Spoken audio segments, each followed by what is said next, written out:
Hello, and welcome to the Wild Wild West podcast. My name is Richie Richey of the MHRT Network.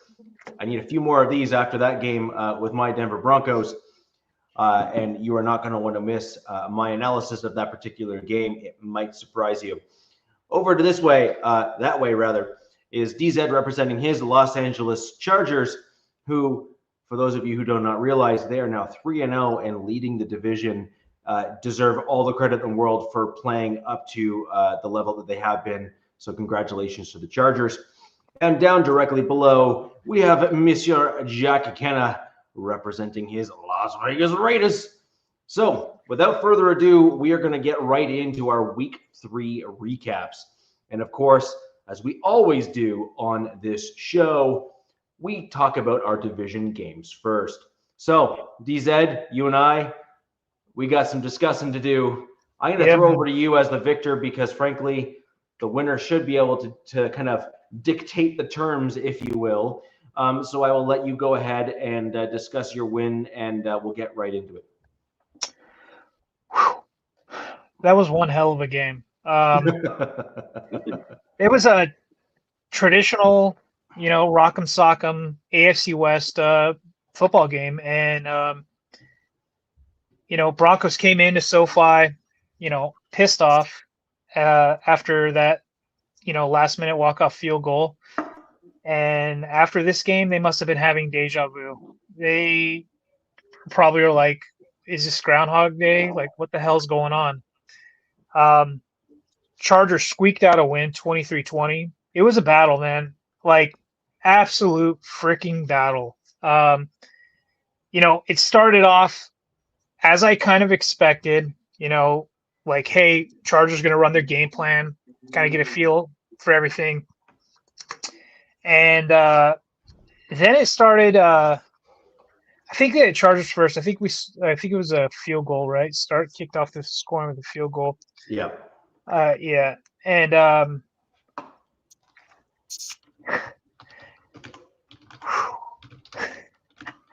I'm thinking about this game right now. I have all my notes right here, big paper, just blasted with notes about this game. And I'm trying to think of how to tackle this because as I was watching the game, my missus is sitting next to me and she sees the game through a different lens. And I'm like, dude, why are we not running the damn ball? Run the ball.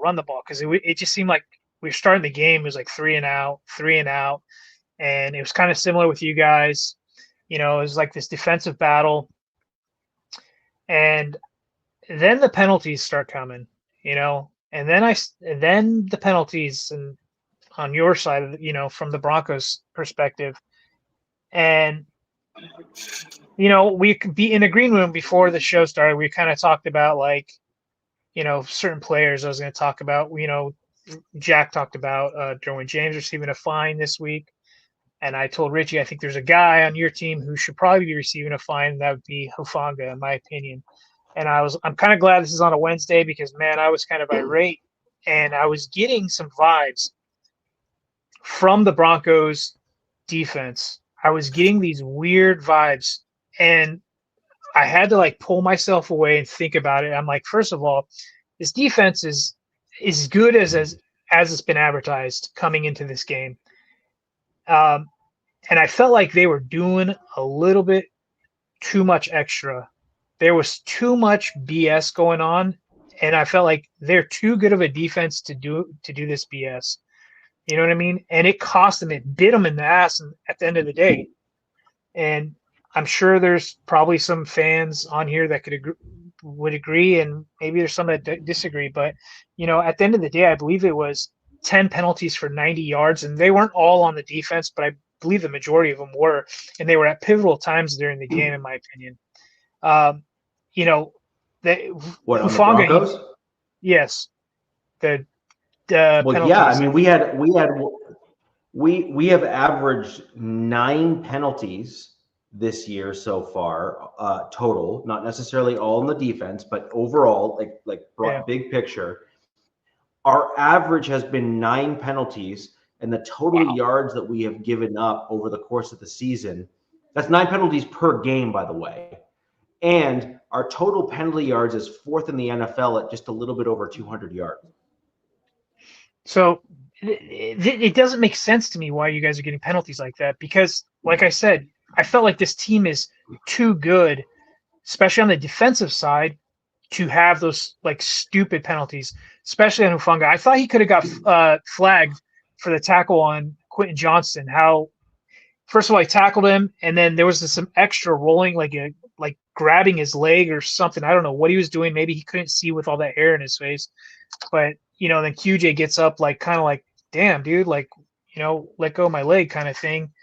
And, then there was the body slam with Keenan Allen later in the game after the play was done. I've seen that before. I've seen Derwin James do it to Travis Kelce, but it cost us at the end. It's a cool play to see, but then it costs you because that's 15 yards or for unnecessary roughness. But that being said, Herbert was absolutely harassed this whole damn game, man.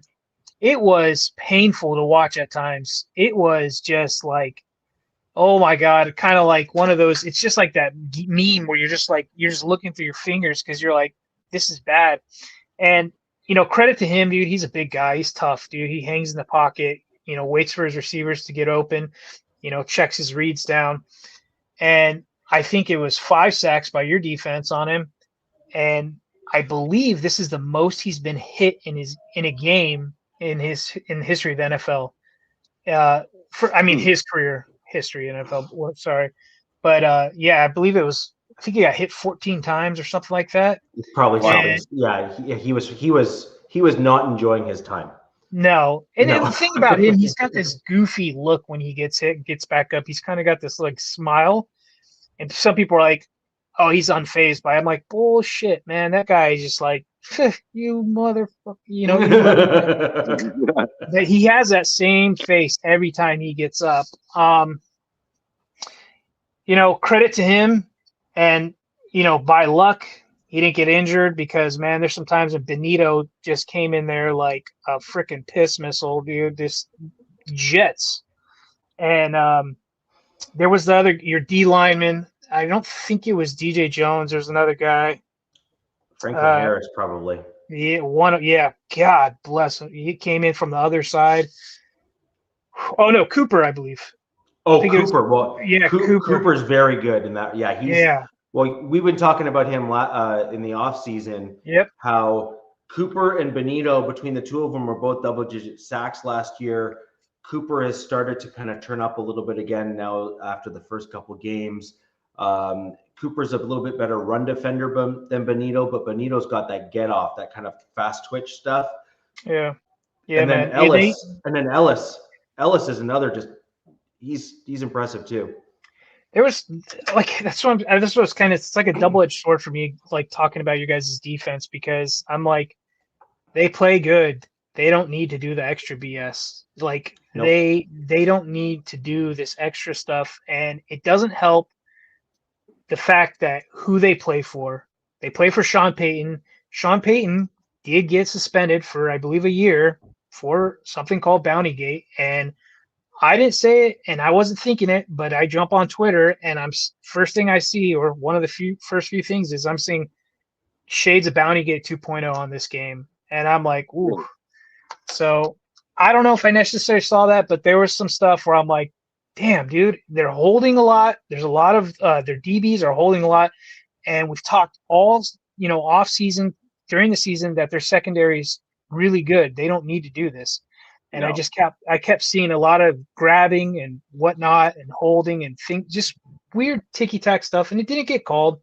Not all of it gets called, but I'm like, it's kind of weird. So I'm wondering if Sean sees it or Vance sees it, and they try to address this and clean this up going forward, because I don't think this is the end for you guys by any means. I think you guys have other issues, and that's on the offensive side of the ball. And man, Cortland Sutton, Charger killer. Like, what the hell, dude? It was almost to the point where we only had to really guard one guy, and it's like, just, concentrate on Cortland Sutton, and they just couldn't. Dante Jackson, who's been really good for us, he was a pickup from Pittsburgh. Every time I saw it, he was getting smoked by Cortland, and I'm like, God, Jesus. I mean, Cortland could have ended the game also at the end of the game. He could have, if he had that ball go right through his fingertips, and that was on Dante Jackson. And luckily for me as a Chargers fan, he didn't catch it. And then, shout out JK. He had a little... Hey, DZ, this is a question for both of you guys before you go on to, the running backs. You mentioned, under duress the whole game, but the one thing, I was so impressed with Keenan Allen when the play would break down. And I just feel like there's such a connection. That's why he scares me. And do you feel like, again, I saw him catch that, improvised, and he caught that, touchdown. Do you think because of like the connection, again, with like a Keenan Allen's is part of the reason for both of you why that kind of may have got more holding calls? That's possible, but that's a vet move. What Keenan did at the, you're on that touchdown. Since he's a vet, he sees the quarterback, running out of the pocket, and he's got a heads up play where he's like, okay, I got to make something happen. I got to get open because, sometimes, routes break down and say you're a young player or maybe just not a smart player. You're like, oh, that's it. I got nothing to do. Keenan's like, hey, I'm going to try to make something out of this. And he did. And he's got the hands for it. But it was a great throw because, I mean, I've seen that play like 20 times. They've got it in slow-mo, the sped up. And it was just like, I believe it was both. It was an interior guy, and I want to say Cooper, both coming at Herbert at the same time. Herbert has to step up.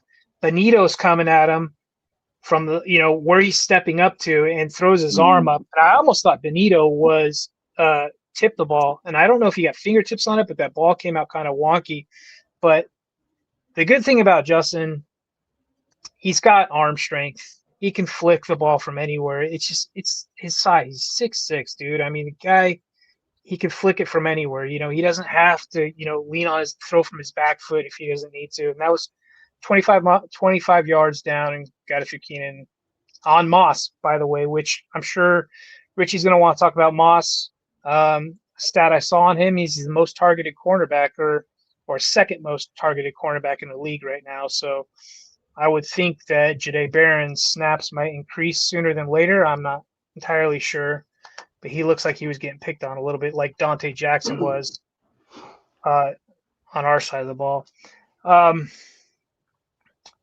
There's another thing is it wasn't all good at all in this game.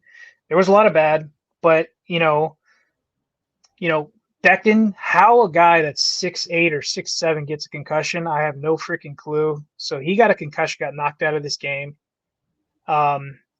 Pipkins, our right tackle, got his ankle jacked up or something, had to go in, get it wrapped up, comes back in and out, and then gets his eyes gouged out by a guy in your defense that's kind of, his last name starts with an O. I can't remember. He got his paws right in there, and I don't think he came back in. So that right side of that line was really hurting. And they put in Sawyer at right tackle, and then Deculus, a guy they picked up who actually did pretty well for the snaps that he was in there. Thank goodness. Well, there's Wazarike. Is that who you're thinking? I believe it was him. Yeah. So he's in a bit of a prove it year now to even show that he belongs actually on the roster. And he's one of the few guys on the D side of the Denver Broncos that is in that upper tier in terms of like the height weight combo on the team. He's one of the larger D linemen. He looked massive. Yeah, he's a massive looking human. Yeah. I'm going to give some shout outs to some players that I thought did really well, all in considering, how this game was. Cause, Jack, I don't think you watched the game, but, this game like in between the highlights, man, this game was a slugfest. It was just nasty. Salute Sacktown. What's up, Sacktown? This was Hampton's breakout game. Najee Harris went down. I posted before the show. I'm like, we're 3-0, but at what cost are we winning these games? It's like we're getting a starter. We're losing a starter almost every game. Najee Harris went down, tore his Achilles or however that goes, tears it, whatever. And which sucks because he was getting going, man. They're bringing him up gradually for these last 3 games, and he was starting to hit his stride. And that one really upset me. That one upset me that he got hurt, and I'm mad about it for a whole nother reason. I'm mad because this is a guy who played for Pittsburgh for 4 years, was healthy, never, 1,000-yard seasons for 4 years, practiced and played on grass in Pittsburgh, comes to LA, practices on grass, his first effing game in SoFi on turf, and this happens to his Achilles, and it just snaps like a rubber band. And Curse. You guys are cursing that for your it sucks, man. It sucks, and kind of a dick thing to say, but Herbert made a really slick move when that happened. Najee was right in front of him when it happened. Najee goes down kind of in the fetal position to grab his leg, and Herbert, can see it. He jumps over him, and I believe makes a throw to Quentin Johnson. I think it was Quentin Johnson. But, yeah, this is going to suck. But now that Najee went out, Omarion Hampton had to pick it up, and he had a game. He had 19 carries for 70 yards and a touchdown, 6 receptions for 59 yards. So 129 total yards for him. And that's so easy task to do, especially against this Broncos defense. So shout out to him. Looks like he's going to be carrying the bulk of the load going forward. Thanks, D-Rock. Yeah, man. He's a good guy. I mean, this is where the Chargers are cursed. Like, this guy's never had any issues. Comes to the Chargers, gets his eye almost blown out, and then pops his Achilles. Well, in fairness, those two things are not necessarily the same. Sure. Yeah. Dude acted like an idiot. Yeah. On the one hand, and totally fair to have some absolute well-deserved empathy.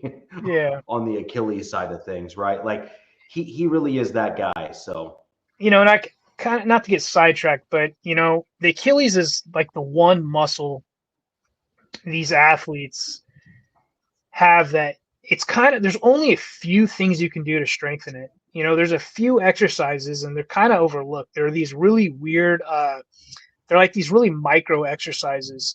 And, as we're seeing in the NFL, everybody's getting bigger, stronger, and faster, right? And they're playing on turf, which is a faster playing field, and you practice on grass, so there's some give. So I'm not to talk about the turf anymore, but that muscle is the one muscle that doesn't kind of go along with the rest of their body. So it's almost like it's bound to happen to these guys, and if it never happens, you're just lucky, I guess. So it's a really weird thing I was looking into. I was like, okay, how can you strengthen this? And it was literally like, there's like 4 exercises, and you have to do them every freaking day, I guess. I don't know. So let me get back at another rookie, Rondé Gadsden. This was his debut. He was a healthy scratch the first 2 games. He was pivotal in the fourth quarter. He had 5 catches for 46 yards, and he was targeted 2 times on the game-winning drive. And per Harbaugh today, he's going to be playing a lot more, which everybody like to see. He should be not, yeah. Yep. Shout out Derwin James, the guy we were talking about with the fine earlier. He's player of the week in the AFC. 12 tackles, 4 tackles for loss, QB hit, and a sack. So shout out for him. He's the heart and soul of that defense, man, especially when Mac went down. Derwin is the motor. He is everything on that defense. And then he's special, man. Yeah, he is special. And then another guy I want to shout. Go ahead. Just give one other thing to Derwin. I mean, player of the week. I mean, he had 10 tackles, 2 assists, and 1 sack. I mean, wow. That's showing up.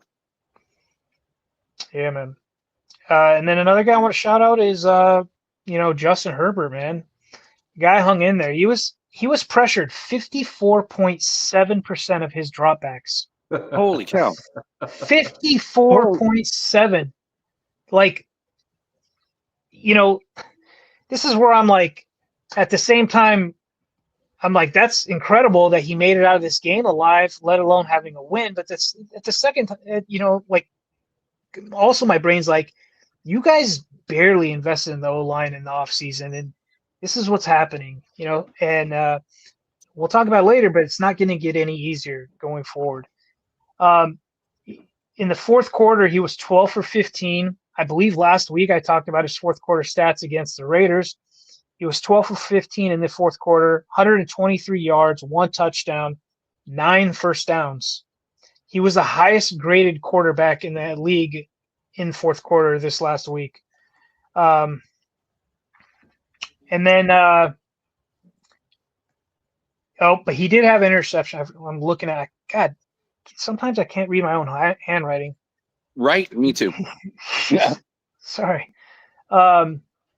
He did have an interception. It was his first of the year. It was a great play by the Broncos. They that pocket collapsed. Somebody came up the middle, kind of like laying on his legs. He threw this ball. He shouldn't have thrown the ball. In hindsight's 2020. Looks like one of the DBs tipped it up. A safety or somebody got it. So it was a good play by the Broncos on that one. Brandon Jones, safety, picked up that ball in the air after the tip. Yeah, yep. It was a good play. Another guy, real quick, is QJ, man. This guy has come out of left field. All the jokes about him. I'm guilty of it. All off season, last couple of years, he's looked like the number one in this offense and had a hell of a play against the Broncos. Had 2 really good plays, actually. Yep. He was 3 for 4 for 61 yards against Surtain. And Surtain was on him. Surtain was on him 86% of when QJ was out there. So not all the time, but almost damn near.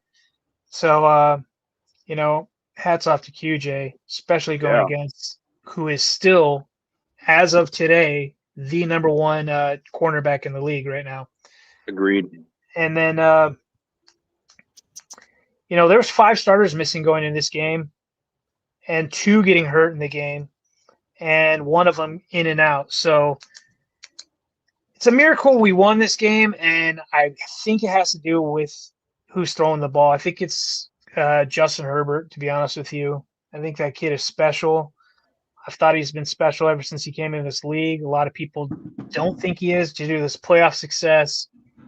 We'll see if Harbaugh in his second year can get him some playoff wins. But, yeah. But, other than that, there were some guys that did some bad. Conklin, our tight end, Becton, who got concussed, Pipkins, who, got his ankle, Fisk, who's a blocking tight end. They were all piss poor in this game, man. Really bad play from them. And then on the defense, Dante Jackson getting burnt by Cortland Sutton, bad game. Elohim Gilman, safety, bad game. Caleb Murphy, edge, bad game. Still our best cornerback, in my opinion, not a good game from him. Henley, not a good game, but he has a reason for that. He's been battling a sickness for 2 weeks. And after this game, remember he had his flu game against the Raiders. It was incredible. In this game, he really was. You didn't hear much from him. And, after the game, he posted a picture and he was down, I believe, like 13 pounds or something since he's been battling this sickness. So I know he's not all there. We'll see if they can get him straight for going into this week going across to New York. But, yeah, man, I'd say hats off to you guys' defense, Richie. I thought our defense played well as well. But Chargers gave up 23. Probably. You might be right. I don't know. We do play the Eagles as well, but yeah. Gave up 23 pressures and 5 sacks. And, it's like, what do you expect, in my opinion? Like, this is me talking to like the front office. Like, what do you guys expect? You're like playing with fire. You guys barely invested in this O-line coming into this, coming into the season. No offense to Andre James people, but he's a scrub. He was a throwaway for the Raiders. You pick him up. I was kind of excited about him. I shouldn't call him a scrub, but you know what I mean. I'm getting at, the only guy upgrade you do is Mekhi Becton, which is a great upgrade.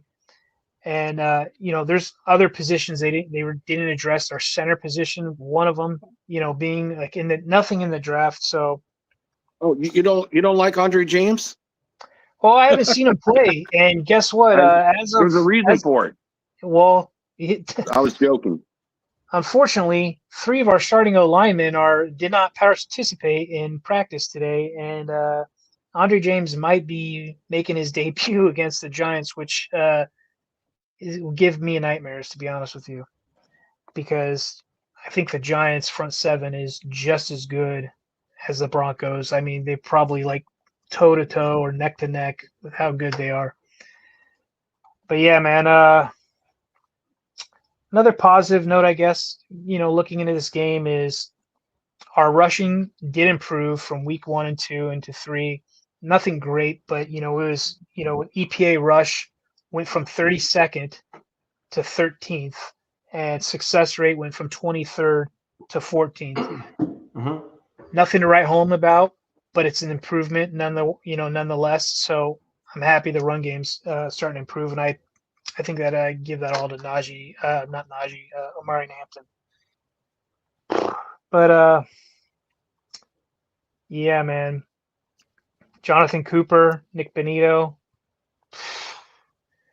I'm glad I don't have to see those guys anytime soon, to be honest. Like, it's that you guys, I think, are our last game, week 18, I believe.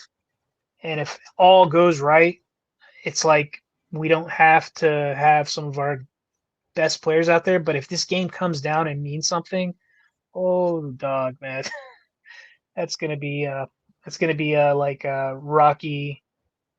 What was that? Where he fights? What's his name? Someone in the chat give me that. Yeah, isn't that the Russian? Yeah, but he fights somebody twice. I think it was. Yeah, I think it was Creed. It's going to be like, Rocky versus Creed 2 or something like that, because it's going to be spicy. Mr. T, maybe. Yeah, but so I think this was an interesting game for my Broncos. I agree largely with what you're saying with regards to some of the extracurriculars. I was not impressed. Now, that being said, I actually think that some of the reason behind it is that the Broncos defense was kind of getting slandered, might be the wrong word, but they were certainly getting razzed about not having an aggressiveness to them in terms of getting pushed around. So they took it out on my team, essentially. Yeah, exactly. Now, I'm not excusing that, by the way. I actually don't think that that's required. And frankly, I kind of agree with your assessment. Like, you guys are too good to do that kind of nonsense. Just play the game of football. And trust me, you're talented enough to win without it. You know what I mean? Like, you don't need the thing.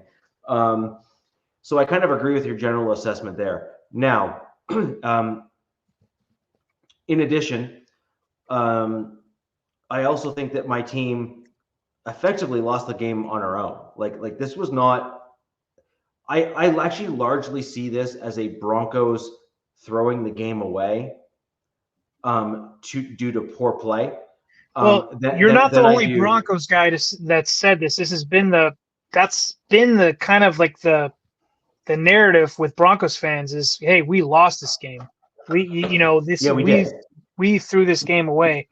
And yeah, I could see that due to the penalties. But then there was one drive with 5 back-to-back penalties. 5. Like, what do you? The Chargers literally went down the field not because your offense did a great job on that particular drive. It's because my defense sucked. I mean, but I agree with that. Like, hey, look, like you guys kind of gave it away, but then I think we had like we gave the ball back to you or something. Like Darius Davis fumbles the kick return, gives the ball Yes. right back after you guys score. So it's like, hey, look, we kind of were like playing too. Like, here, let's make this even more interesting at that. And then, kind of a weird stat is you guys scored all 17 points in 3 minutes and 44 seconds. Correct. Wow, I didn't know that. That's big. Yeah, Crazy. it was 20. They scored 20 overall, but 17 points came in 3 minutes and 44 seconds. And I swear, man, when I saw my team come out after halftime, I was like, they look flat. And boom, what do you know? Broncos score touchdown. I think that was what's his name, JK. Beautiful sideline. JK had a gorgeous run there to kind of get into the end zone, and then it was immediately followed up by Sutton, if I'm not mistaken, in a pretty spectacular touchdown after that, if I'm not mistaken. But at the end of the day, there was a few major problems I had, like 3 off the top of my head that are just like they need to stop. 4, actually. Number 1, a team that has that many penalties and has now proven that over 3 weeks is a team that is not practicing in a very disciplined manner, and that needs to stop. Okay. Now, I'm a Broncos fan wearing the orange. However, let's be real. You're probably not going to find a more brutally honest Broncos fan out there. Like, it's just not going to happen. Like, it's just not going to happen. And I will go to the mat with any other Broncos podcaster that wants to try to argue with something about what I'm about to say, because I have film and tape to prove it. And so I'm going to have some fun. Now, that's one thing. You can't win games with that many penalty yards. You just simply can't. Okay? Like, it is an impossibility. Almost. I mean, damn near almost, though. Yeah. I mean, look, you can get pressures and you can force and push another team, like all that kind of stuff. I'm sorry, the answer is no. Like you can do all of the right things from a pressures and other things. It does not work. You will not end up coming out on top, because eventually those penalty yards, like for example on that one drive you said where you ended up kind of with the not the go ahead, but basically the thing that the touchdown that got you within kind of that reaching distance there, where the Broncos defense effectively allowed the Chargers to march down the field with not only not resistance, but actually gifting the yardage to make that speed up to have you guys go down the field. Fourth quarter, man. Yeah, that was all on the defense. That was all on undisciplined, just letting emotions go awry and amok. And to your point earlier, when you allow extracurriculars to define your play in a game, you will eventually end up having that come back to bite you. And the Broncos had exactly that in that fourth quarter. And the Chargers capitalized. By the way, to their credit, they capitalized, because my Denver Broncos had that fumble and we did not capitalize on that. So that's one thing that needs to absolutely, like, it just needs to stop. And so that's a Sean Payton coaching thing. He needs to pull his head out of his rear, and he needs to actually tell his coaches, and he needs to get in front of his players and just say, this nonsense will not be tolerated. So that's number 1. Number 2, Payton needs to stop talking to the media, man. Like, well, Payton's, yeah, he's got to slow his roll, because his head doesn't deserve to be as big as it is at this point.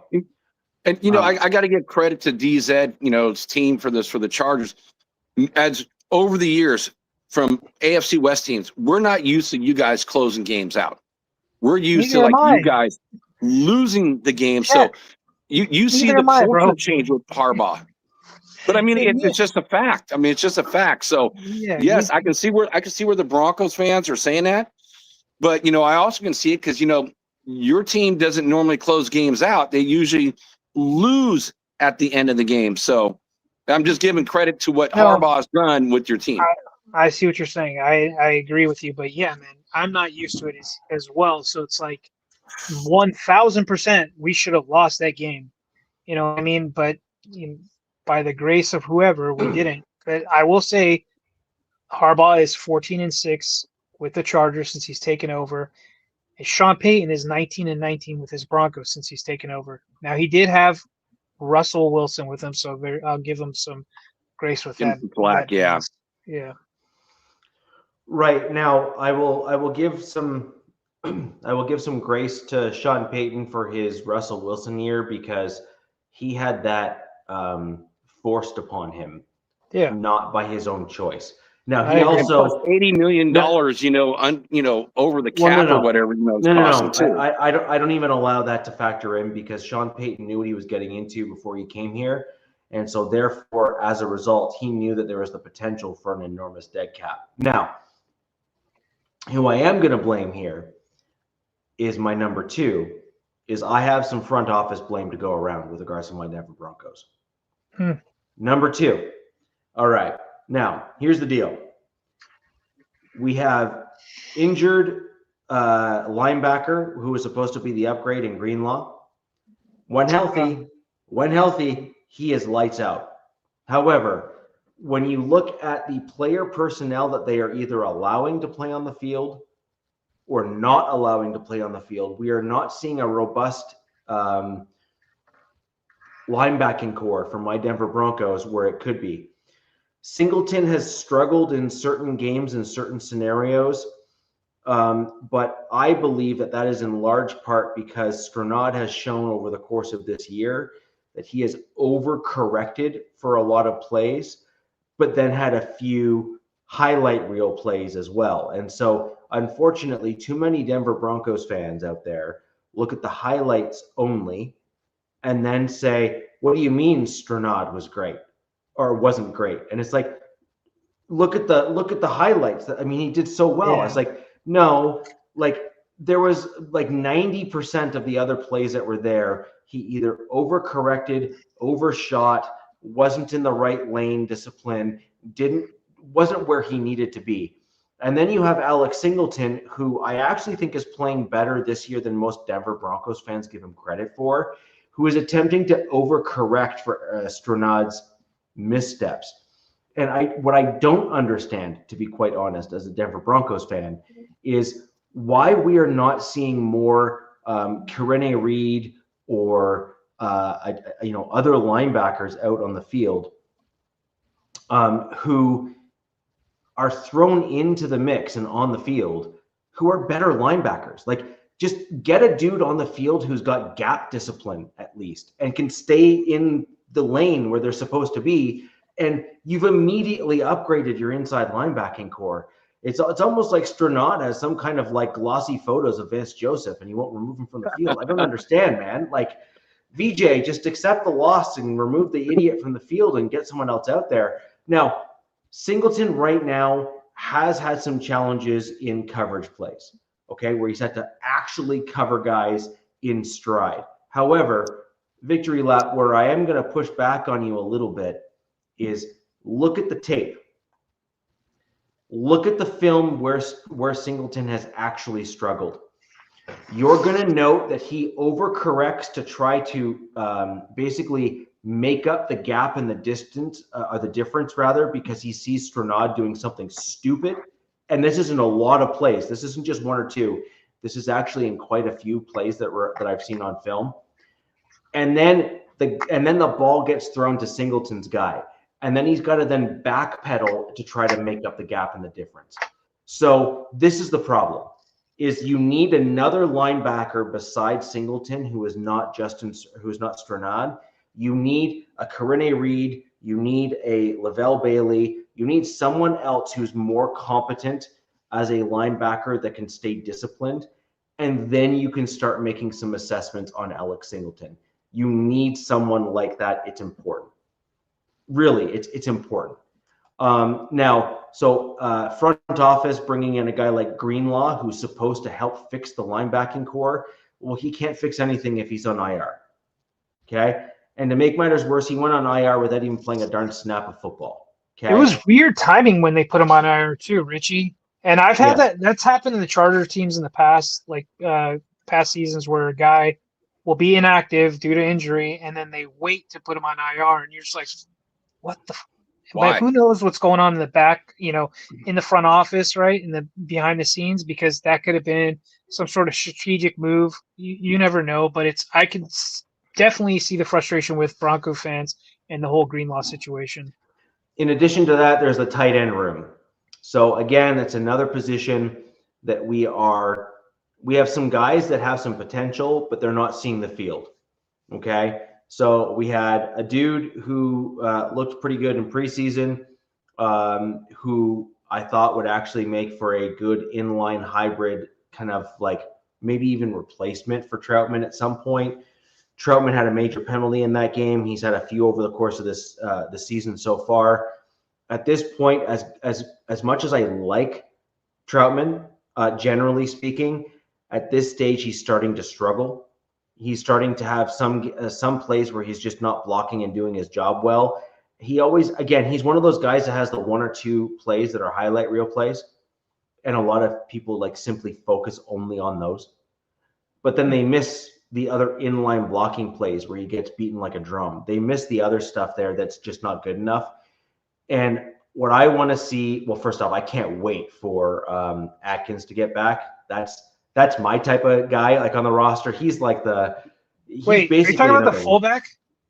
No.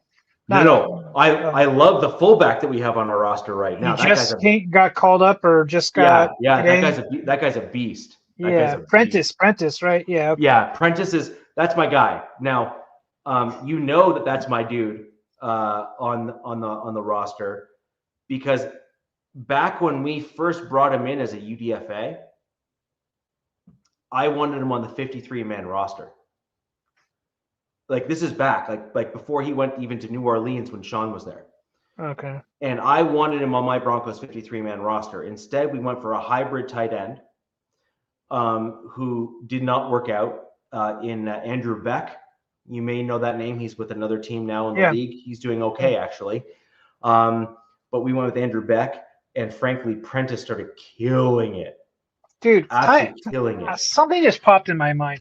Did we call? I feel like this show called something in the offseason, man. The reemergence of the running game. Like, sure, I'm kind of joking. I don't think we called it. I'm sure we probably did, DZ. I mean, you look at where we drafted our running backs this year. We drafted a lot of them high. It's a deep running back class, and we got a lot of them. And your boy went over from your squad over to Denver squad. So we thought there was going to be a lot more running going on than what it is. Well, in the offseason, we kind of talked. I'm like, I tried to get on Xander Horvath, who was a fullback for the Chargers. Come to find out, he's playing for the BC Lions, and he's a running back up there, and he did really well this last week. So good for him. That was probably the news, or why he couldn't come on weeks ago. He's probably still trying to get going. So he's playing up in Canada and doing really well. Sorry, which guy? Remember this? During the offseason, I tried to get on a fullback. Xander Horvath, and he was hesitant because he didn't know which path he was taking, I guess, and he still wanted to play. So he's thinking he was still trying to get back in the league. That didn't work out, and now he's playing in Canada, and he's playing for the BC Lions. And I saw him post a highlight, and I'm like, holy crap, dude! Like, what a great run. So, as a running back, not a fullback, and when we were talking about Prentice, they're like, oh, Prentice was just called up, or is today with the Broncos, something like that. Just got called up with the Broncos today. And I'm like, man, I feel like we talked like this is all the running game is getting put back in the mix, and it's kind of cool to see. It's kind of cool to see it come to fruition that, all three of us were like kind of big on this since the offseason, seeing this kind of come, especially for our teams. Yeah. So inline blocking tight ends plays a huge role in the run game. They are the unsung heroes a lot of the times in the sealing of the edges and that sort of thing in run plays. And Atkins is really the main guy for my Denver Broncos. That's a fantastic inline blocker. And then Ingram has again been, basically barely playing. So, you can't really help your team if you're sitting on the bench or in the hospital room. Right. So it doesn't really help anyone. And then Troutman's kind of been a bit of a disappointment, and Lucas Kroll has been average and okay, but he hasn't been spectacular. And so Kroll made a hell of a play. He made a hell of a play on Sunday. He did. He did. He had a great heads-up play where he caught the ball and that kind of stuff. So, I mean, to his credit, he did a good job, and he has started to make some progressions and stuff. I'm not knocking that, but ultimately, he is not a major difference maker. And frankly, the dude is not good at blocking. He just isn't. And so you need a tight end that can actually cover that whole end to end. So as we look ahead, it hasn't happened since 2002, man. So I definitely had to put it on there. Yes. So my big issue is the front office they brought in guys, but they brought in injury-prone guys who had the potential of doing better, and they haven't. And so I think that we put too many eggs in one basket. I wanted to double down on running backs, for example. J.K. Dobbins had injury issues. I wanted to gut the entire running back room for my Denver Broncos and bring in J.K. Dobbins, bring in another running back, and then bring in another running back and just literally replace them all. And so I kind of wanted a similar thing with the tight end room. I wanted a similar thing with some of the linebackers on the defensive side and the interior defensive line, because those are the three major positions that are a huge issues for me. Now, that brings me to number 3. I've said it. Oh, no. You said it. You're going to have to jump in, Jack. I'm sure you've heard me say this too. Our center for the Denver Broncos. Okay. You're not the only Broncos fan. I've heard Wattenberg like 10 times, since the game. However, I would like some credit. Oh, yeah. Like, I've been on this for ever. Like, what, 2 years? Right. 3 years? I think we're all having that center issue. It was like Singleton and Wattenberg, but Singleton's, what you were saying was you think that he's been playing better, but man, I've seen Broncos fans are like, they want their heads on pikes, like with Wattenberg and Singleton. They want them out, done.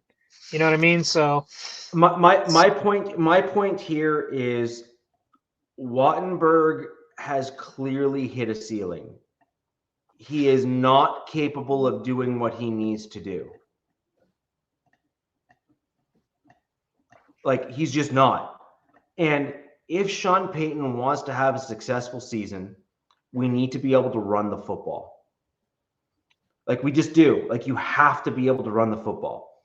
I've said it before. Right. I will say it again. I will say it till I'm blue in the face, because it's the only way, in my opinion, that we're going to start to see change.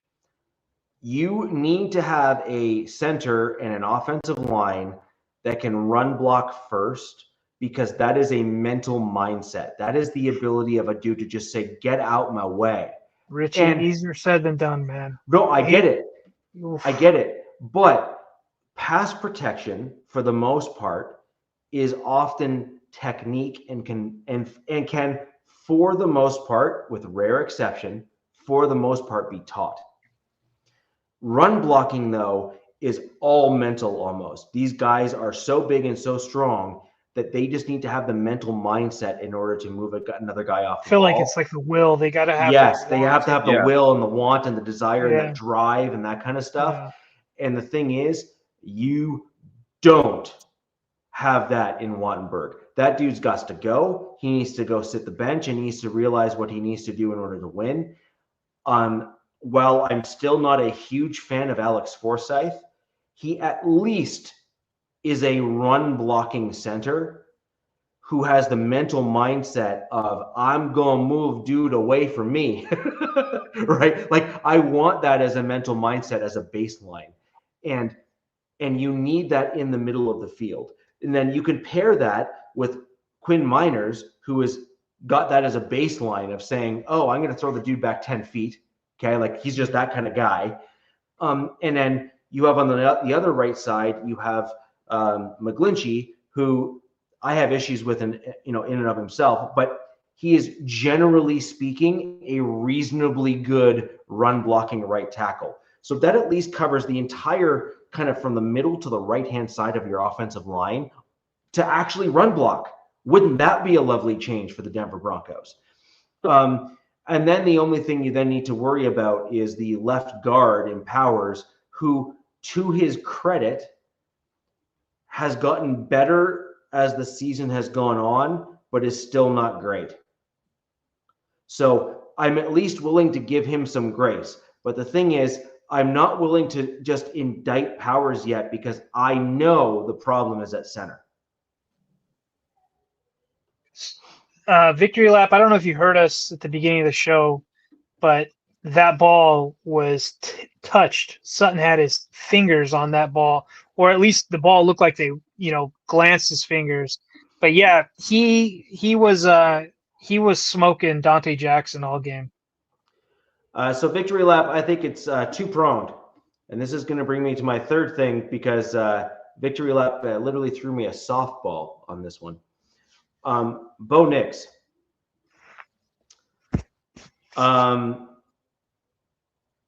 That dude's got to get better like tomorrow. You mean like I yesterday? I know this is going to be an unpopular opinion in Broncos country, generally speaking, because a lot of people are wanting to be subtle and polite. I missed that particular class growing up.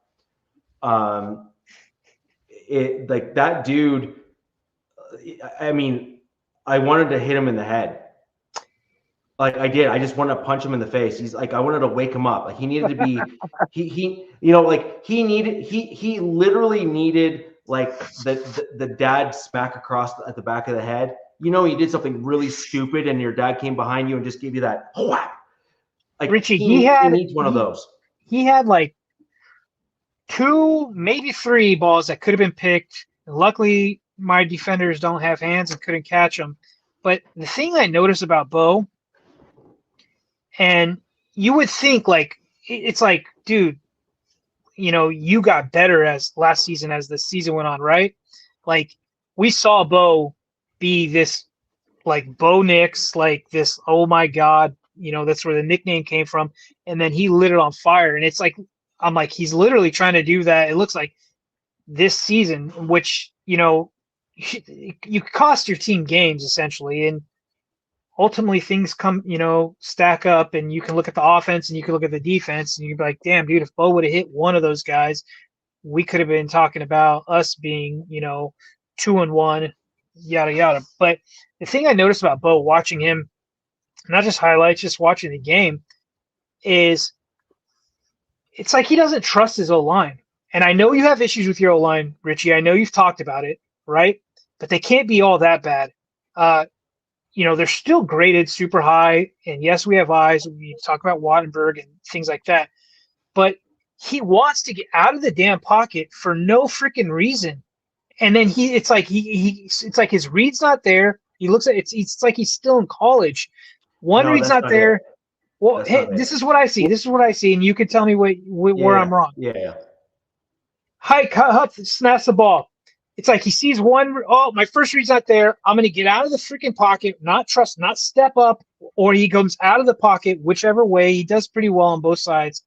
And then it's like he panics, and it's these off-script throws where he's throwing like he's 2 feet pointed this way, trying to throw the ball. It's just very hurried. Someone mentioned like something about happy feet or something there. Yeah, that's Navman said it a couple times, the happy feet. And you look at Bo, on third down, it's like he's just not having very much luck, in completing third downs. I mean, what, 2 for 13, against your Bulls? Nothing to do with luck. But there's something going on. I'm not saying luck like that, right, but I'm just saying right. When I'm saying he's not doing a good job, on third down, possessions. Correct. So correct. There's something going on, and I know the weapons. Look, Troy Franklin didn't have a game, right? I'm sure the Chargers wanted to take him away, considering the game he had the prior weeks. Sutton had, Sutton's a Charger killer, I guess, so that was his guy. But it was like, man, dude, like, in my opinion, me from an outsider looking in, Richie, you know better because this is your team. I was like, just trust your damn pocket, dude. Just trust your pocket. Check your reads. You know what I mean? But he wanted to get out, and I know we don't have the greatest pass rush, especially with Mac out. So that's just what I saw. And, I'm sure Broncos fans are frustrated just as much as you are with him. Not that he gave you jazz hands. So my assessment of Bo is a little bit different. So Bo Nix has a bit of an issue with. I kind of agree. He's almost wanting to rush the throw a little bit because he's wanting to say, "I gotta go." But what his big issue actually is when he climbs the pocket, which, by the way, he actually has done a lot better this year than he did last year. So to his credit, he is in fact going out, but then using that space to kind of climb the pocket. And that's actually because of Wattenberg, by the way, because the center of the pocket isn't there. So what happens is that Wattenberg gets pushed backwards. So he doesn't have that arc, that clean pocket arc that you look at as like the perfect pocket. Yeah, Wattenberg doesn't give him that. So Bo is seeing the collapsing of the interior of the pocket and is thinking that he's going to have convergence coming between the A and the B, the A gap, right? The on the other side. So he's like, okay, this is not good. I need to get out so that I'm, got some extra time. Then he climbs the pocket. But then what Bo's issue is, and you can look at a bunch of throws on film, and it's literally the exact same every time. Bo is fantastic as an off-platform thrower of the football. Excellent. Truly is. Honestly and truly. Problem is, he intentionally does it rather than doing it when he absolutely needs to. And why that's important is, so for example, you remember the Cortland Sutton right near the end of the game or in the middle part of the game there where he was at the sideline and he chucked the ball, but he climbed the pocket and then kind of like did this like 2 feet point up thing where he kind of throws the ball as if like he's like in this like, dire straits position. Except the problem was there was no one around him. So what he needed to do is he needed to plant his back foot, anchor his body, and then lean in to get that accurate throw, which he can do. He's a very accurate thrower of the football. Yeah. My issue with Bo isn't that I'm so frustrated with this kid because he has such potential and he's squandering it. He's not doing the right thing. He's got all this quarterback coaching stuff. He's met with Drew Brees. He's had all this other stuff.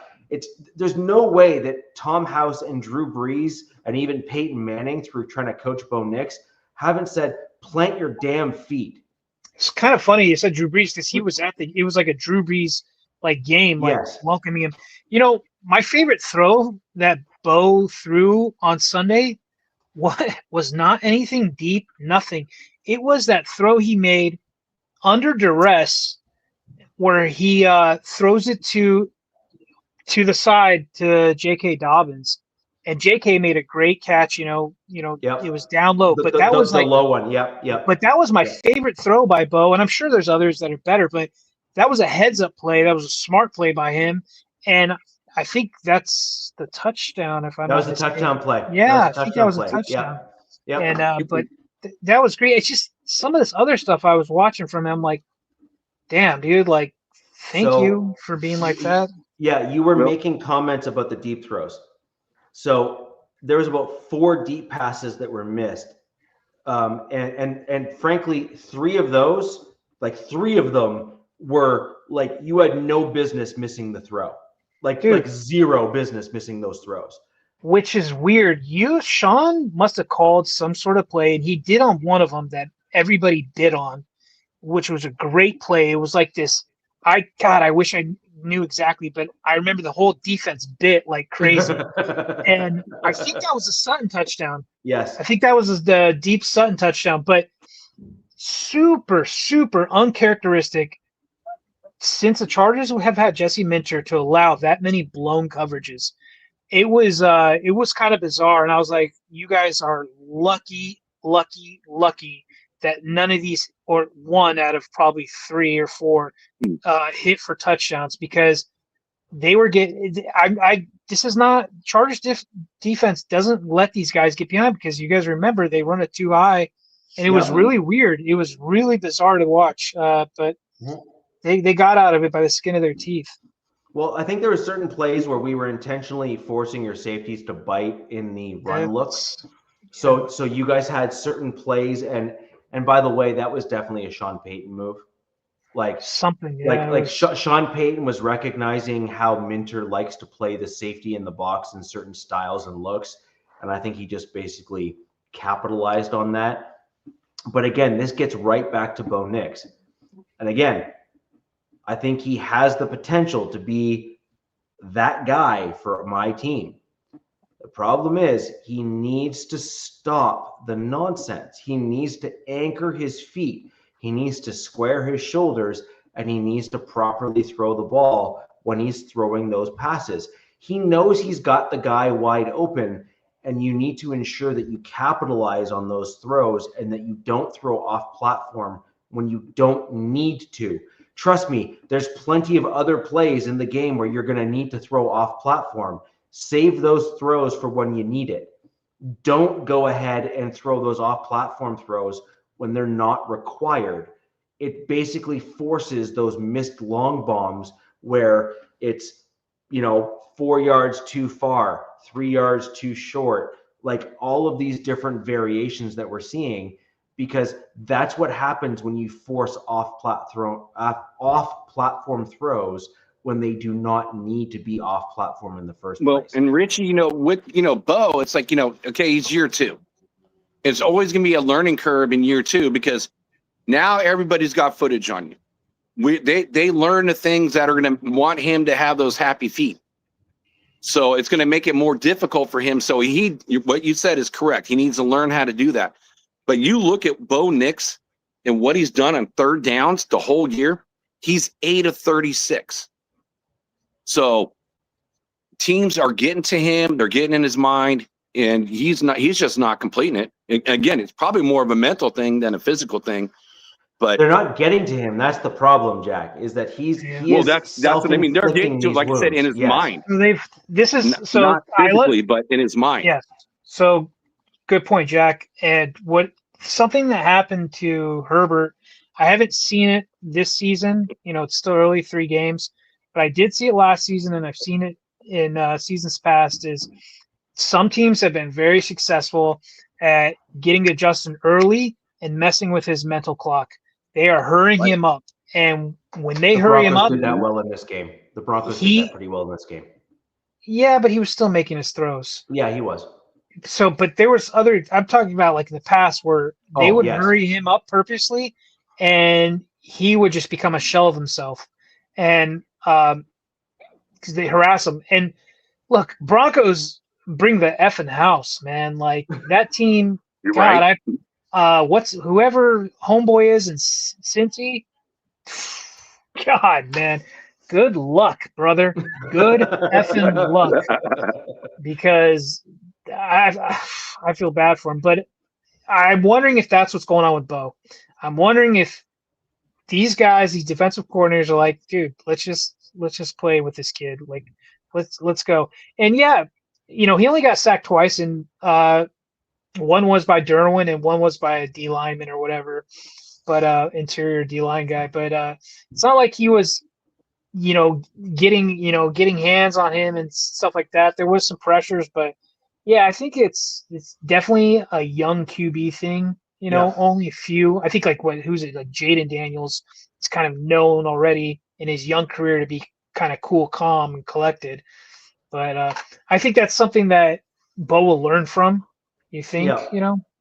And I got one more to throw into the mix here, and that is the Broncos' interior defensive line, particularly in the very middle of the interior of the defensive line. One of the challenges that my Broncos have right now is that they don't have the big bodies that can also get pressure on the quarterback in the very interior. Now, this game was a bit of an exception, but not much, because Amarian Hampton was able to get 70 yards rushing, which kind of proves my point here. You don't get 70 yards rushing running through a 300-pound interior defensive lineman. You typically get 70 yards rushing when your interior linemen are being moved out the way, and they're going, and you got a 6'2", 220, 230 pound back on a linebacker of similar size or a safety who is smaller. And this is what my problem has been with my Denver Broncos this season. It is completely and readily apparent to me that we have a size, speed, rush combination trifecta in the very middle of the defensive line. It needs to be fixed, and it needs to be fixed fast if the Broncos want to have a successful in any form of success in the NFL. Richie, it feels like your team was designed that way on purpose. Right. To be fast and quick. I mean, yeah.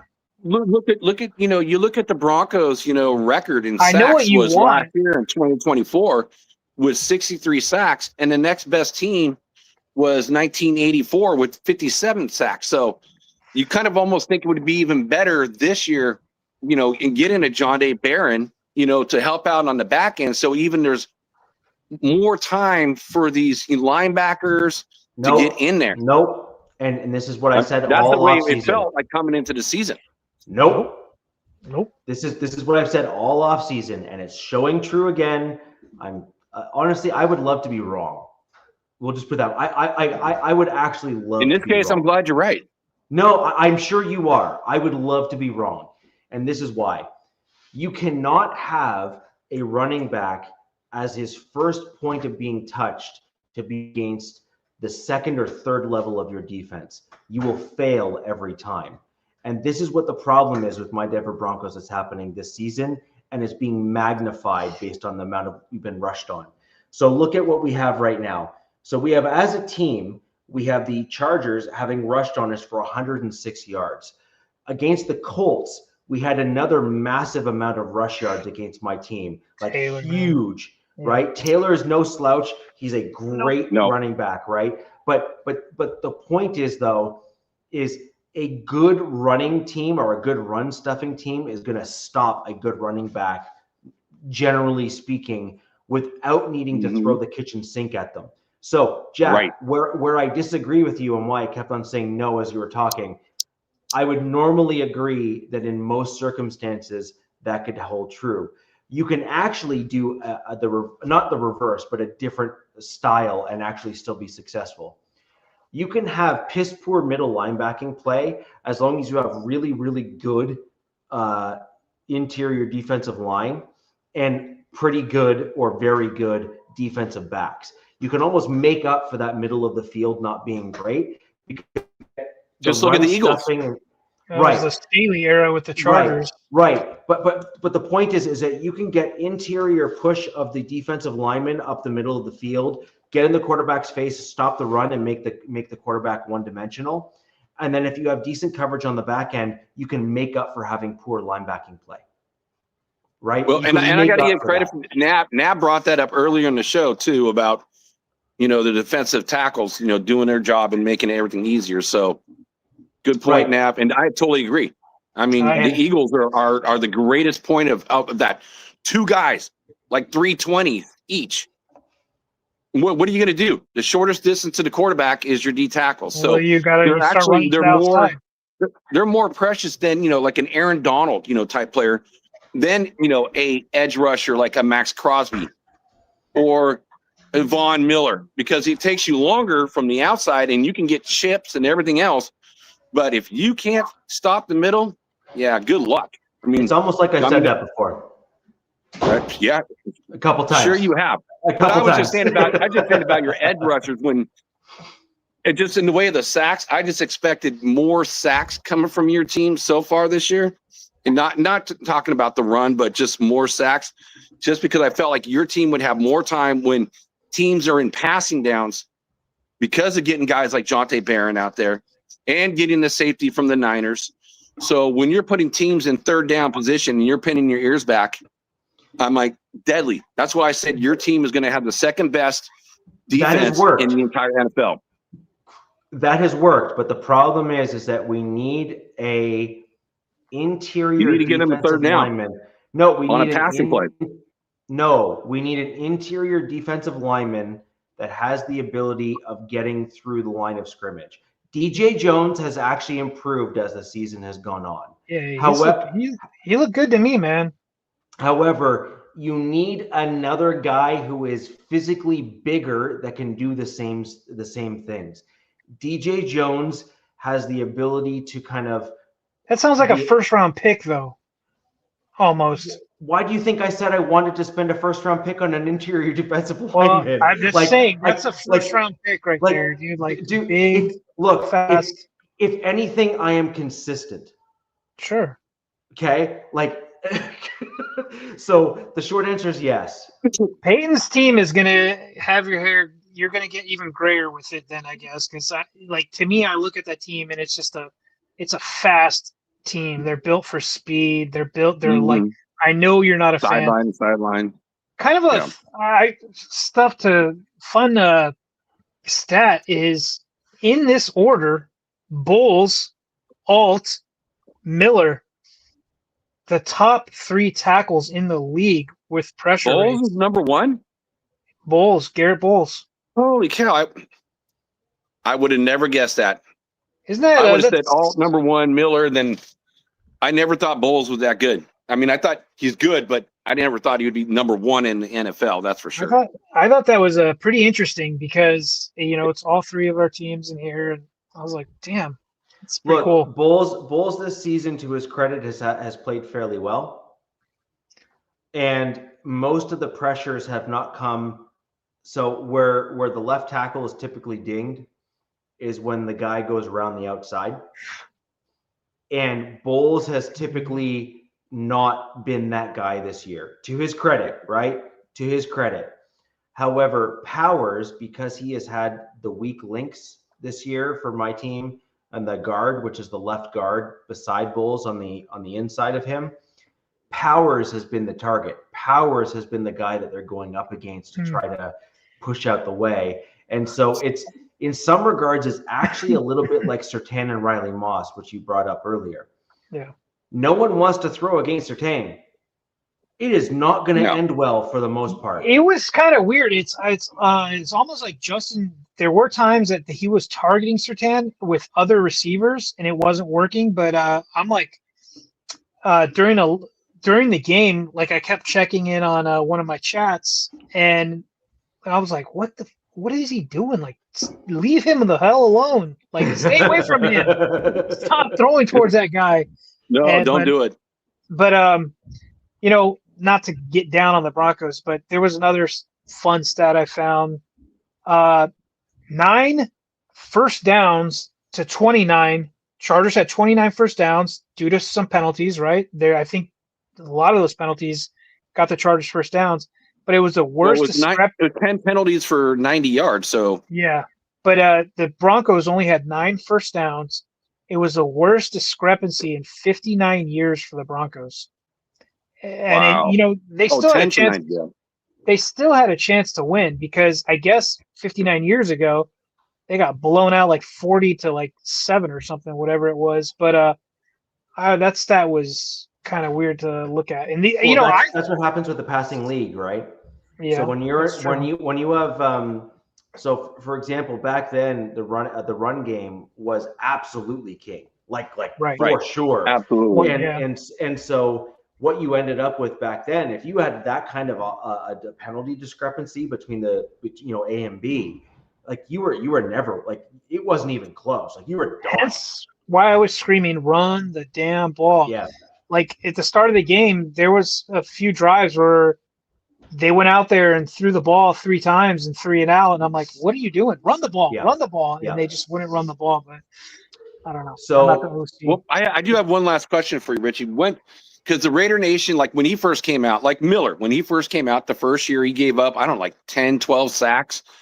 And then finally, turned into a consistent, left tackle. Yep. We used to call Bowles for holes because it was a hole in his game and you can just get by him. When did that kind of change? Is this because I've never kind of noticed that before? Again, I don't get the opportunity to watch a lot of Broncos games because I don't get them out here in California. It hasn't. No. So what you're seeing this year, Jack, as I tried to allude to earlier, is Powers has regressed big time. And that is in large part because my Denver Broncos are trying to revert back to our roots and plays outside zone. So we're trying to get that motion back that you were used to seeing from like the John Elway era and even the Gary Kubiak era in the 2015 Broncos and stuff, where you saw the outside zone running blocking scheme or just blocking scheme in general. Mm-hmm. And so the short answer is he hasn't. This is abnormal for Garrett Bowles. Normally what happens with Garrett Bowles is that he is known as Garrett Holds for a reason, because he struggles. And the reason why he struggles is because there's no movement in our previous blocking game, both pass pro and run blocking. There's no movement that's occurring. It's almost all static based on power and strength. Garrett Bowles was never great in those types of blocking schemes. He always generally did better in zone blocking and with movement and whatnot. He was always decent at run blocking, struggled in pass pro where we had to just kind of like be the guy. You know what I mean? Like be the guy to win the thing. Now with the motion and the movement and other stuff like that, he certainly has an advantage because it benefits him. Now, I think that there will be some exposure occurring as time progresses, but we shall see. At this point of the season, though, Jack, this is definitely abnormal for Garrett Bowles to be in the position where he is now, where statistically speaking and objectively speaking, when you kind of overall look at what he's doing, he is not the guy that's being targeted because he is not the weak link. It is Powers and Wattenberg, which is why you're seeing the pressure come from the left-hand side and the middle. So Wattenberg being center and then Powers being the left guard. Interesting. And so those would be the large interior defensive linemen and or inside stunts from the defensive ends, where you'd end up with the guys coming from the outside spinning to the inside. I think, frankly, I expect to see Graham and Minter continue with those types of plays against my Denver Broncos, because those are your weak links, your center and your guard and Powers. And you know who's going to be brutal at doing that to us, and we could actually lose a game or two, is the Chiefs. Their defensive coordinator is just too smart. He does that crap all the time. That's actually how the Broncos have lost most of our games. If you actually look back at our Chiefs games and the Broncos and Chiefs played, for the most part, they always came down to like one score or like 4 points or something along those lines. And it almost always came down to, if you're actually being objective about it, where the defensive line of the Chiefs always were able to completely overpower that interior of the offensive line of the Denver Broncos. Richie, I have a question, and just one more before we move on, I guess. Yeah. Something else I kind of noticed about the Broncos, since this is Broncos, Chargers, and then is, how do you feel about your rookie class, this 2025 rookie class? RJ Harvey has got a lot to learn, but I think he's going to eventually get there. So I guess I'm okay. And also J.K. Dobbins, it's hard to ignore that he is an absolute stud at the running back position. He just is. But at the same time, you kind of also know you're not going to get a full 17 games from him.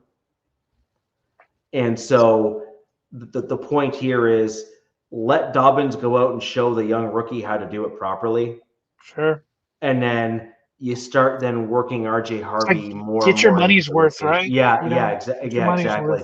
Exactly. And then in terms of rookie classes and stuff, I said this actually in the onset of the offseason, where I said Jahdae Barron was a great guy and a great draft pick and everything, and I actually don't think we're going to regret it as the Denver Broncos. But Jaquan McMillan is legit. He is a top-tier cornerback in the slot in the NFL for sure. I think Jahdae didn't have as many snaps in this game as I thought he would, if I'm not mistaken. If I looked at the snap counts. Right, and that's because McMillan probably is still that much better. Like this is what so many people don't understand is McMillan is like upper tier. Like he could, in theory, actually warrant like a first or second round pick. Like he is that good at the interior in the slot. And so I actually wonder if Jade Barron, they might be trying to work him into maybe look at rotating in and out with Moss a little bit, to get Moss and keep him fresh so that they can get better coverage and stuff like that, because Moss is definitely getting targeted hard. He's getting picked on. He is absolutely the most he is. And by and large, to his credit, based on the number of targets, he's actually doing pretty well. Right. It's because there's not that many weak but the points on thing your is, defense. no, but by and large, he's doing well. But like you just, the point is if you're getting like 60% of the targets or something like that, like at some point you're gonna end up giving up a couple plays. You know what I mean? And that's really what's happening to Riley Moss here, is that he's not awful. He's just getting picked on because Pat Surtain is like, you just don't throw to him. Like that is just not smart. And so Well, that's a given. like that's just not smart, and it's not going to work. And so you're then left with the slot or the safeties. And the short answer is our Denver Broncos safeties, Hufanga and Jones, are top tier, like tippity top tier in the NFL. Both of them. Like Jones is totally underrated in my opinion in the NFL. Most people do not give him credit. He is that damn good. Like he is very, very good. And Hufanga has been the one bright spot in the Denver Broncos. Hufanga gives me shades of Polamalu. Like Yeah. I know, Yeah. and it's kind of like, Well, I want kind of like- my Polamalu to be the Polamalu like his uncle. well, Let's get going, Polamalu. no, Polamalu too was. I saw that too, and it's kind of stupid to say. It's because it's very what's that term I'm looking for? Cliche, because they're all Pacific Islanders. But Yeah. damn, dude, these guys play like they've got a fire under their asses. Yeah. They And do. Polamalu kind of did the same thing. Hufanga did, but overall, to your point, not a good rookie class so far. that's what I was kind of getting at. But Yeah. it's still early in the season. We'll get back to Yeah. it in a few weeks and see what it looks like. Jack, let's throw over to you to talk about your Raiders. I'm going to be back in just a minute. All right, I'm going to Way circle too back. quick. I'm going to segue into this. I will say this because we talked about it behind the screen, but we really didn't talk about it on the screen in the way of Derwin James getting a fine from the NFL for a play that he wasn't even flagged on. I don't agree with the NFL did. They should not have fined him. I'm sorry, Genty broke his ankles on that play. He had nowhere to go. He was just he's reaching out, trying to do an arm tackle on Genty, and that ain't going to work. And so would they give him a fine for leg whip? Leg whip. And it's like, that was not a leg whip. He just got thrown way out of position being juked. So, I mean, that was like something I was actually going to send to you guys, on that play, behind the scenes in our private chat, because, man, that was an outstanding play by Genty. So that's where I wanted to leave that off, because we didn't talk about that during the show. I don't see that. No fine for him. Take that away. That's a bunch of BS. All right, this was a rough game. I mean, this was the roughest game of the whole year. When you go into a game and a player that the Raiders wanted in Jaden Daniels, I mean, there was talks like, let's give up 3 first-rounders for him. Yeah. And then, the coach that you wanted is Ben Johnson. He was the first choice over Pete Carroll. And he kind of played the Raiders. And then the year before, Kingsbury actually was joining the Raiders, but he wanted the quarterback, which the Raiders weren't going to give him. So he decided I'm sorry, that's the Bears for Kingsbury. But playing against them, and they had like no Jaden Daniels, and you look at what they destroyed. I mean, the first play of the game, they got 30, 40 yards on a kickoff? Domination. All 3 phases of the game, it was bad. I mean, they've had the most first half, yards since 2010, 257 yards. There was not one phase of that game that was good. So I'm going to start off one thing that was good, or actually three things, three players that I'm going to tip my hat to, because you know what? There's not much, that actually was positive in this game. And, number one was Trey Tucker. 8 catches, 145 yards, 18.1, 3 TDs. Yeah, he was a dog. Career game for the kid. I'm so glad for him. He was taking advantage of the mismatches and so forth. And, if you would have said that, and, Geno Smith, 19 of 29, 289 and 3 TDs, you'd be like, okay, that sounds pretty good.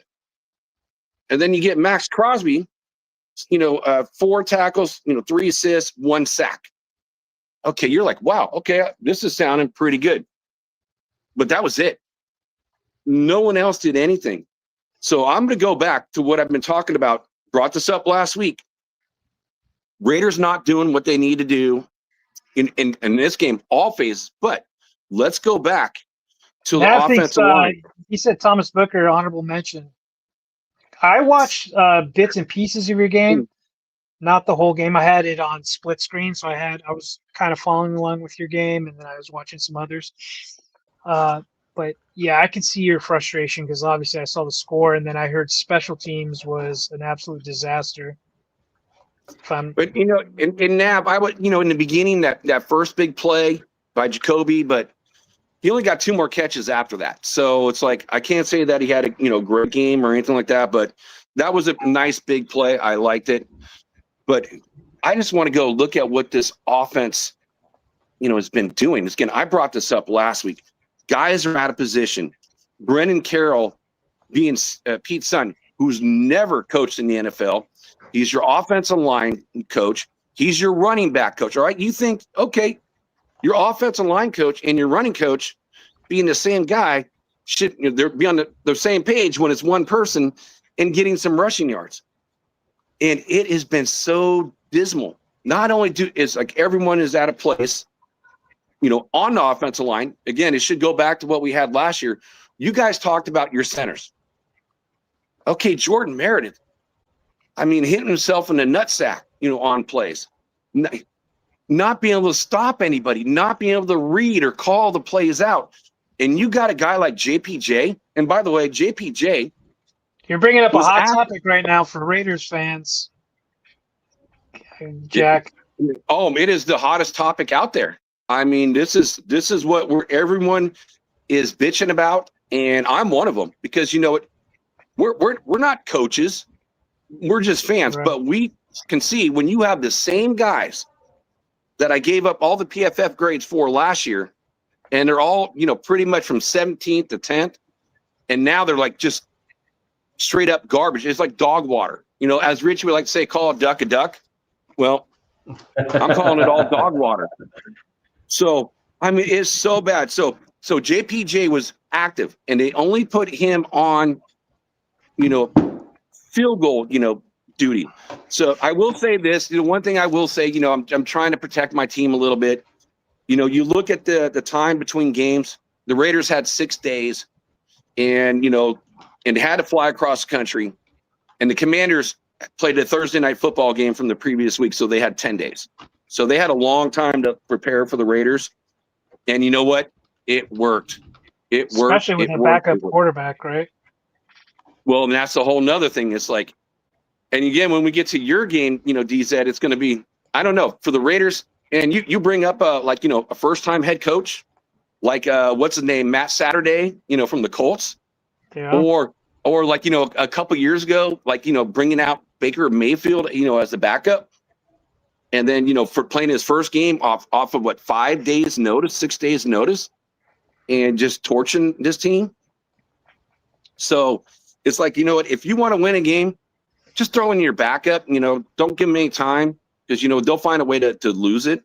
And I'm being hard on this team just because I'm not liking what I'm seeing. Again, we've done this show for so long now. It's like, yes, please. I'll take him. No, he's going to come to the other Oregon quarterback. The Charger fans wanted JPJ so effing bad, man. But that is the Jack. That's what I'm talking about. Is Pete Carroll's presser about where the media is like, hey, look, man, Meredith wasn't looking so hot. Why have you thought about maybe moving JPJ back this? And Pete was like, absolutely no, shutting that down. So Nav is bringing up something that there might be something going on behind the scenes, and that we're just not privy to. I don't know, man. Maybe JPJ, was dating, Brett and Carroll's daughter or something. I have no clue, because it doesn't make any sense to any, Raiders fan. And now he's in a battle to start with Kappa. Well, here's the thing, again, coming off, his concussion, and I can see it. Maybe you want to be safe with them, but the whole offseason is like, they're like, okay, we're not sure. Well, why are you doing the switch ups on any of these guys in the first place? Makes no sense in the world. I think I had it, but I said that Parham was ranked 17th at the right guard, and I think Meredith was right 10th, at the left guard, and Meredith of course was JPJ is just JPJ. Well, they moved him over to center because they felt he's light in the ass, and they put JPJ over on the right side, which doesn't make any sense. So I don't know what the dysfunction is, but there is definitely some dysfunction. I have a theory. But go for it. I think Pete Carroll. Oh, if you're going where I think you're going. I think Pete Carroll is an old school football coach. He is. I think Pete Carroll has a certain vision for what he wants of his offensive line, although in theory, I would argue that even in Seattle, he had a reputation for a crappy offensive line. So there's that as well. That is kind of true. That is true. So that's facts. Like that, I'm not even making that. That's just facts. Now, and Richie, you're right. They did talk about him going over to center because he's only like 290 pounds. So he's light in the ass. So they were talking about putting him at center so he gets more help. You're talking about Meredith, right? Yeah. It's not hard for him to gain 15 pounds or something. Dude, feed him a couple cheeseburgers and shut up, Jesus. Right? Like just stop the crap. You can put him you can get rid of like 320 like that. I mean, not really, but that's what they could have done. And then you need to do that to your defensive tackles then too. Jack, the long and the short of it is this. You can either bulk or dirty bulk. Right now, Meredith needs to dirty bulk. And then he can work on proper bulking in the offseason. But the point is that was all ultimately on Pete Carroll, and he messed up, right? So that's on him. He is responsible for telling and dictating to his coaches what he needs and wants out of his players and personnel. Now, where I was going with JPJ, and this is kind of where it started off me kind of jumping in here, is I think Pete Carroll is an older coach. In fact, I know he's an older coach.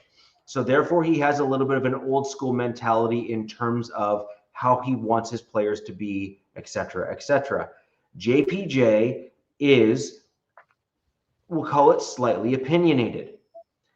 Of an older generation, like Pete is, they don't like opinionated. They want a dude to come in, sit down, and shut up and do their job. They want yes, man. Yes, sir. They want yes, man. Yes, sir. Yes, I got it. No problem. Blah, blah, blah. This, that, and the third. I'm getting the impression that JPJ is looking at some of the things on the team and saying, I think, and then Pete Carroll is probably saying, you're not paid to think. Shut up. Yeah. Yeah, I don't know. I don't know. There's definitely a disconnect. Or to steal because we love doing movie references on the show. Zibber is. But I also think Austin Powers. The one coach on the team just happens to be his son. Again, being an offensive line coach and the running back coach, he's got his own vision, but he's never done it in the NFL. So I think Pete, if this was not his son, I think Joe Philbin would be again right now that offensive line coach. If it was not his son. So I don't know. Again, ultimately, it is all on Pete. So let's talk about the running game. Like I said, I brought that up last week. Let's talk about it. So Kappa comes in, right, to fill in for JPJ with the concussion. JPJ only plays, on the kicking teams. Kappa comes in for him. They said, okay, it's a short week. We don't want to, disrupt, the continuity, whatever. Well, there was no continuity the previous week. Maybe it's for his health, but here it is.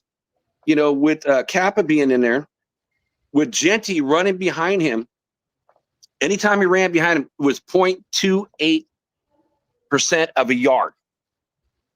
You're doing nothing. You are doing harm's way in like you being out there. So it's like you're making it worse. And so that's why they're going back to JPJ this week.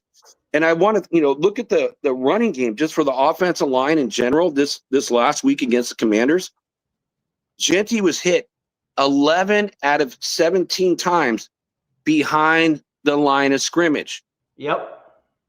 And so that means nobody's blocking. And then let's put it into perspective, like for the whole year. So 57%, 27 out of the 47 times he's rushed the ball, he's gained 140. He had 144 yards, but 145 of those are after contact. Yeah. Think about that for a half a second. That's a nuts stat, man. Jack, real quick, to be fair, with the Raiders going into Landover to play the Commanders, going into your game, the Commanders were the 5th-ranked D-line. They're no longer the 5th-ranked D-line, so there's probably some of that, with a jumbled O-line going against a D-line that was really good. So there's, it was just bound to create some havoc. There's no doubt about that. But everyone's created havoc. Your team created havoc. There hasn't been a game this year where the other team hasn't created havoc because you know what? There's the communication's not there. So again, that's why I brought this up. It's like you got to have the communication between all these guys to be a oiled machine to function as one in order to be successful. What's up, Ardo? And actually, you know what? Pause for a half a second on that. I just wanted to do this because I usually do this before I segue into my stuff. So Jack G, D-Rock, Jared Ross, Nabman, Sacktown, Vic, Broncos for Life, Robert Pena, Ed Winchell, Furpo, Chewy, Movell, Sharif, and Ardell. Salute all you brothers, dude. I'm glad you guys are all here. Where were they last week? Missed the Raider guys last week. Welcome back, I think guys. Cap had a show at the same time, if I'm correct. So something. Because I broadcast on his channel, so I don't know how that works. But let's going back to this offensive line talk. This is just how bad it is. So Gino, we go to Gino. You look at his attempts. So he had, again, it's one of the positive spots. 29 attempts, 19 to 29, 289, 3 touchdowns. So last week, 28 pressures on 29 attempts.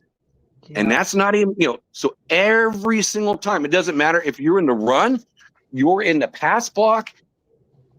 This offensive line is dismal.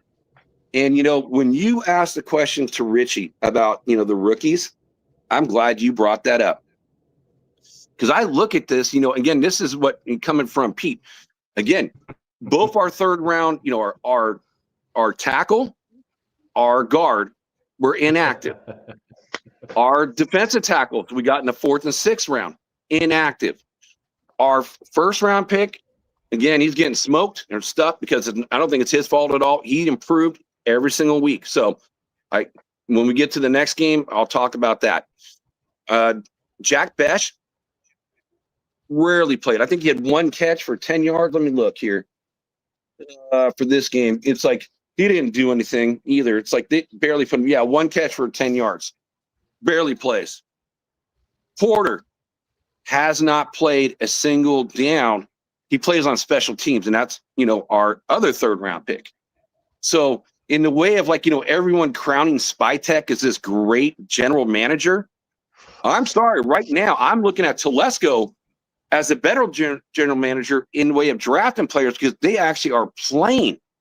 And, with the offensive line being so bad, and Pete said this week, those guys are not ready. What do you mean? They're 3rd round picks. If your offensive line is that dismal, what do you really have to lose?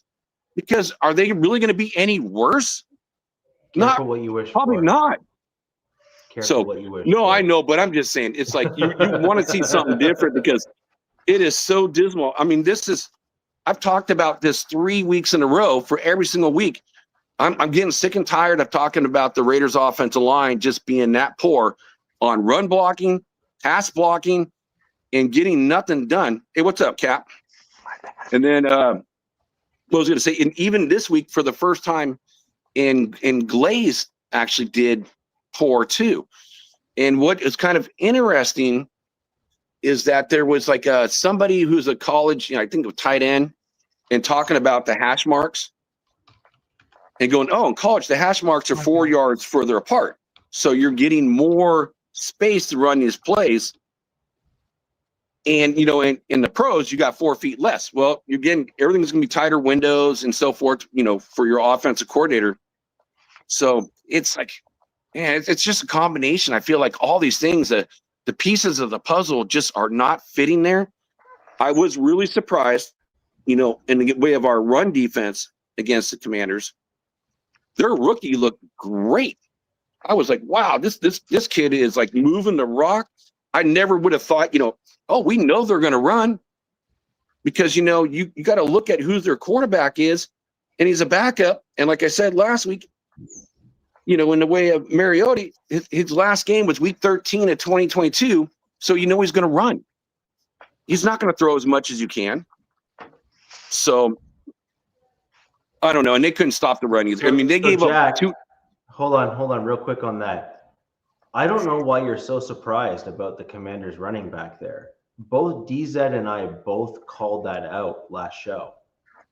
That dude is legit. He is no slouch. He is the reason why they got rid of, was his name Robinson, if I'm not mistaken, in the offseason.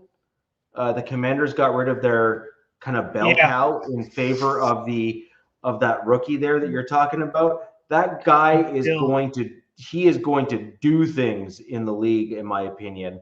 And Jakrowski Merritt, they call him Bill. Exactly. And you saw it firsthand, right? You saw what that kid can do. I did. Yeah, he's legit. He is. Has a 7th round pick too, which is wild. Well, he is wild. I look at his vibes of the KC guy. Thor? No. No. No. Their lead back now. Pacheco. He was a 7th rounder. No, Pacheco was a 7th rounder too. But Chiefs fans aren't really too thrilled with Pacheco right now. Ever since he broke his leg, it's like he's kind of lost a step. He's not the same Pacheco. We'll see if it comes back, but it's a different story now. Yeah. And again, I was kind of surprised because, again, going against, DZ's team in the way of Mario Hampton and being able to play a decent job. And, Mario Hampton is like one of my favorite running backs coming out of this draft.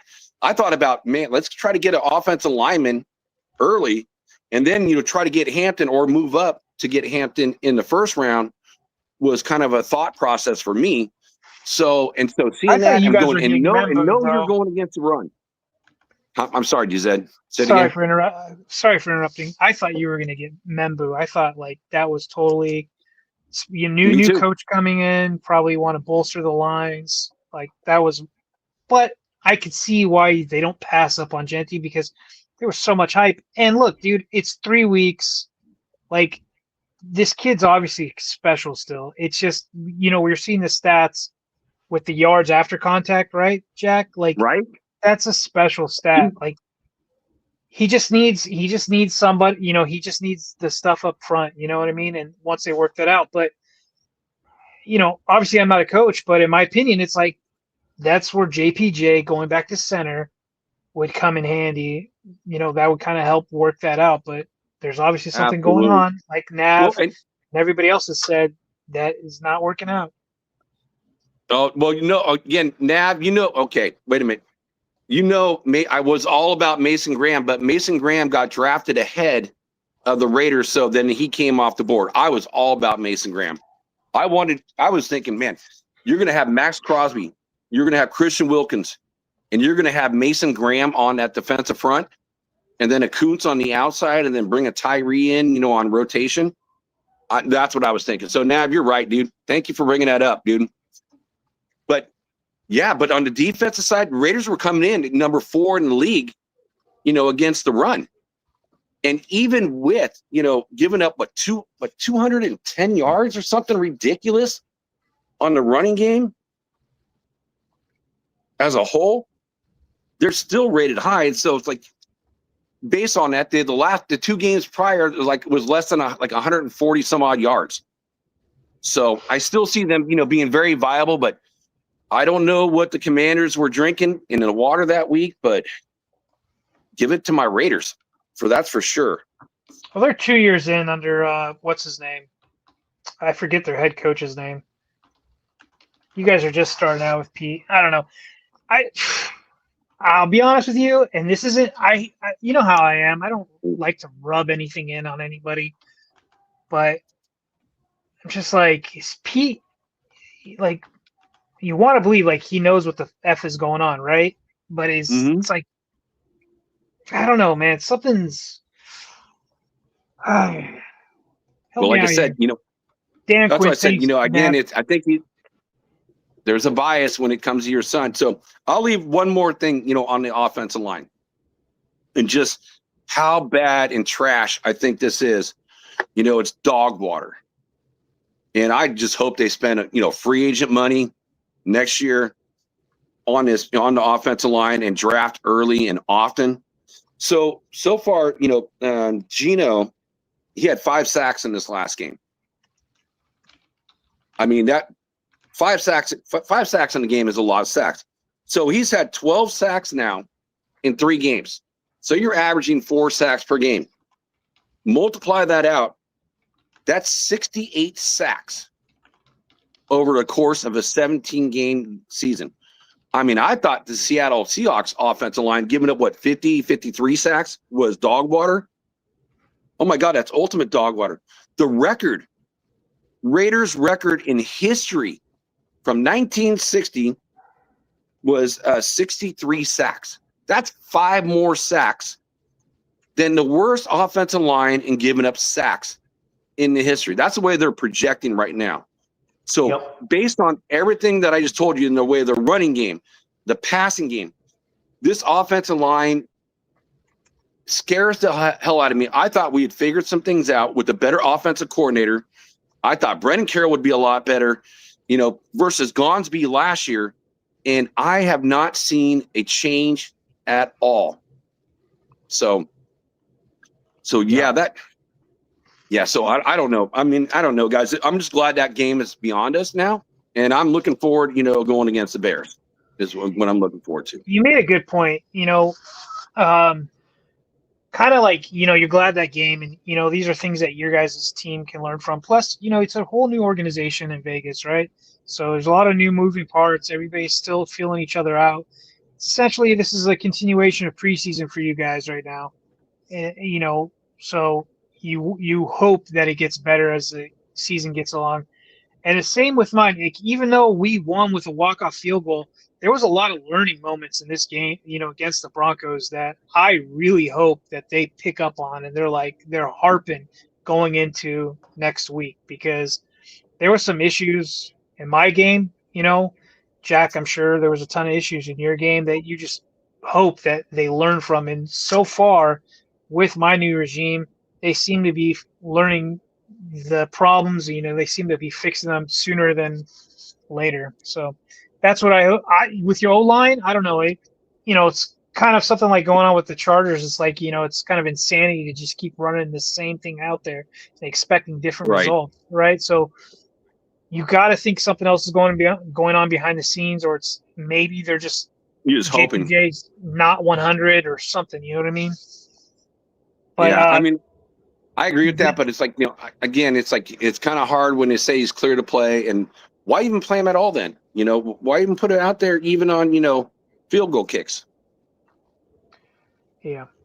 And then the talk, I hope the talk about Genty being a bust within the Raider fandom has died, because that's the most asinine thing I've ever heard. No one in Raider Nation thinks Genty's a bust. Sure, again, Zach? I guess, So this is the way that, the Raider fans are kind of looking at it.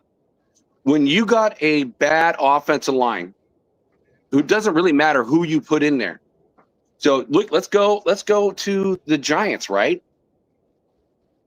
And then, we look at the running back that was with the New York Giants. And then he comes over to the Philadelphia Eagles and gets over 2,000 yards because they got what? A good offensive line. So, True, look, just think about the other guy. Think about the other guy, Daniel Jones. But hold on. Goes behind a good O-line. In fairness, though, that was not the sentiment that was occurring from within Raider Nation there, Jack. It's not the sentiment. No one thinks he's a bust. There was talks of no. That's not what I'm saying. I'm saying that in Raider Nation, there was a lot of talk about the offensive line being fixed or better or some variation of that as a overarching sentiment. And I mean, I never said that about the Raiders offensive line. I said that I think you guys are going to struggle, but I did think that you guys were going to look at least better because you had a running back that I thought that could, do more with less, just because I thought he was a relatively gifted running back coming out of the draft. Is he involved in the pass game?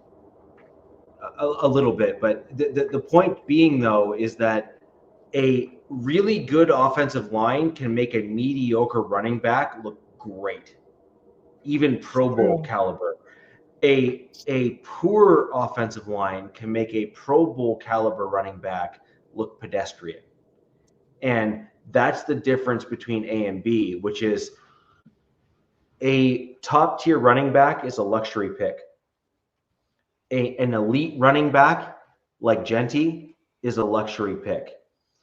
Your team would have likely been better off, in my opinion, going for elite offensive line talent that would help solidify your team for the next decade than going at a running back that really won't be able to do much until you get an offensive line in front of you. Yeah. I mean, dude, it's a roller coaster of emotions, man. Well, definitely it's a roller coaster of emotions. I was pissed. But going back to Nav's comment, no one thinks that, Genty is a bust. And what's up, Mike Sierra? But, but we do, I think, as a lot of talk has been about, the offensive line coach in the way of Brennan Carroll. And you messing things up, taking guys out of position, switching them around when you didn't need to do that. It was already set. And they played better last year, and they've already showed it. But now it's kind of too late. If you either you got to do it now or just let it ride the whole season. Because Lincoln Kennedy got on, did his podcast, who's an amazing, probably the best right tackle the Raiders ever had. And he said, at this point, you don't want to change things up because now you're going to mess more things up. Lincoln Kennedy, that has to be one of my favorite names ever. Yeah. Anyway. So we're going to move on to next week's game, but we're going to do this a little bit different just to kind of keep things consolidated because we're going to go into deep dives on our games the following week after they've occurred so we can kind of see where things are at. We're going to go kind of a 4-point highlight reel in terms of both good and bad that we see upcoming in our games this coming week. So we're going to say, 3 or 4 things, maybe 5 things total that we think are going to be interesting in this game that we want to look out for, and just kind of go a little bit rapid fire, and then we'll each give our comments, and then we will wrap out the show. But I think that's going to be a great way of kind of solidifying kind of our thoughts on it, and then we'll give our scores for each of our respective games as well in terms of where we think we're going to be at. Okay. So we're going to start with Jack and the Bears, and then we'll go back to my Denver Broncos, and then we'll go to the Chargers there, DZ, just because of the you guys have some interesting challenges. I want to give you a little extra time to pull together the score prediction in particular, just because of the injury element there that may or may not come in as a factor. So, Jack, go ahead. All right. So with the Bears, what I thought was kind of interesting, the Bears lost TJ Edmonds. Sorry, how did you say the name again? TJ with Edwards. No, Edmonds. the Bears. It's the Bears. It's the Bears. Come on, Jack, do it. Come on, man. The Bears. But Bears. Keenan Edwards, like he's a middle linebacker. He got hurt. He's out. And you look at who filled in for him is Tremaine Edmonds. It's like he's like kind of more of an outside linebacker, but they've been rotating him in. He got like 2 picks last game against the Cowboys. So Chicago, they played extremely well, against Dallas, and actually smoked them. And the big difference was also with Caleb Williams. I mean, what a nice game. So he was the NFC Offensive Player of the Week, after that game. So what did he have? So 298 yards, 4 TDs, 0 interception, the QB rating of 142.6. So the kid was on fire. What's up, Willie Wayne? So the other 2 weeks before that, yeah, not so much. So it depends on like what quarterback's going to show up for this game against the Raiders. I still think, the Raiders can still get some pressure on them because I don't think they're lined. It's like, I mean, they overall, they're like, their offensive line is still not that great, even though they improved a lot. They got 2 new offensive linemen from, last season going in there. Points wise, based off the Cowboys game, I think they're 9th in the league. Raiders are 31st based off, the first 3 games. I still think, DZ, your charges really hurt that number for my team. And so I really feel like it's going to come down to the lines. Can the Raiders like stop or at least get, the Bears and slow them down? I do feel based on their run. So the run, Chicago's ranked 26. So I feel this is the opportunity to kind of we can finally break loose with Genty and get some bigger runs. Just give him a little space. That kid will take a mile. And, based off what the Bears have done, I can totally see that. It's going to be interesting. I kind of brought it up earlier, but it's like I was missing out because I got my notes in different pages. I got it all over the place. So Ben Johnson, again, who the Raiders wanted to get as a head coach, didn't go with the Raiders, kind of played the Raiders, have not come in here. That's why we ended up with Pete. And then we go the year before, when you get like a Kingsbury who worked, with Caleb, and they had him in the building, going to be the GM. And then he couldn't get the quarterback, which he wanted Caleb Williams. So he left and he went to the Bears. So that's going to be an interesting matchup. And so that's really about it for the Bears. It's like, it's going to be the offensive lines for both teams. And I do think the Raiders are going to be able to slow down the Bears on the run game. The thing that's going to be is, again, the pass game, what they did. Oh, actually, I have some numbers on this. Give me a half second. Let me find it in my notes here. Motion. Okay, here it is. So one of the things, that Washington did is they put a lot of guys in motion. And the Raiders did a really bad job when they did players in motion. When you do a 3 safety set or 3 high safety, well, when you run guys in motion, now you're going to be able to pick out, what the defense is doing. So that is exactly what was done against the Dallas Cowboys. So, and what was the Bears in the first 2 weeks? The Bears had the 5th lowest motions in the league, where when they played against, the Cowboys, they were at like 74% of motion, which was the 3rd most in the league. And the Raiders graded out last when someone ran motion against them. So that is going to be a big area of concern, with Patrick Graham, like bend, don't break type, philosophy. That's communication, man. Yeah, but it's like if you're giving up, you're being last in the league and you can't figure it out, well, that's going to be a big issue. So are you going to say your guys' takes, and then or you want me to give the score? You want to give the So not to be a bearer of bad news. Well, not really. Oh, bear. Chicago ranks 9th right now, D line. So that's kind of a little frightening, considering the O line. And we'll get to mine, but because look, I'm not on a high horse right now. But Yeah, this will be an interesting game because it's kind of two kind of opposite style of teams, I feel like. These are but Nav said something I thought was pretty interesting is your guys' tight ends should be able to feast over the middle due to some injuries. Yeah, well, Michael Mayers again, he's got a concussion, so I don't see him playing this game.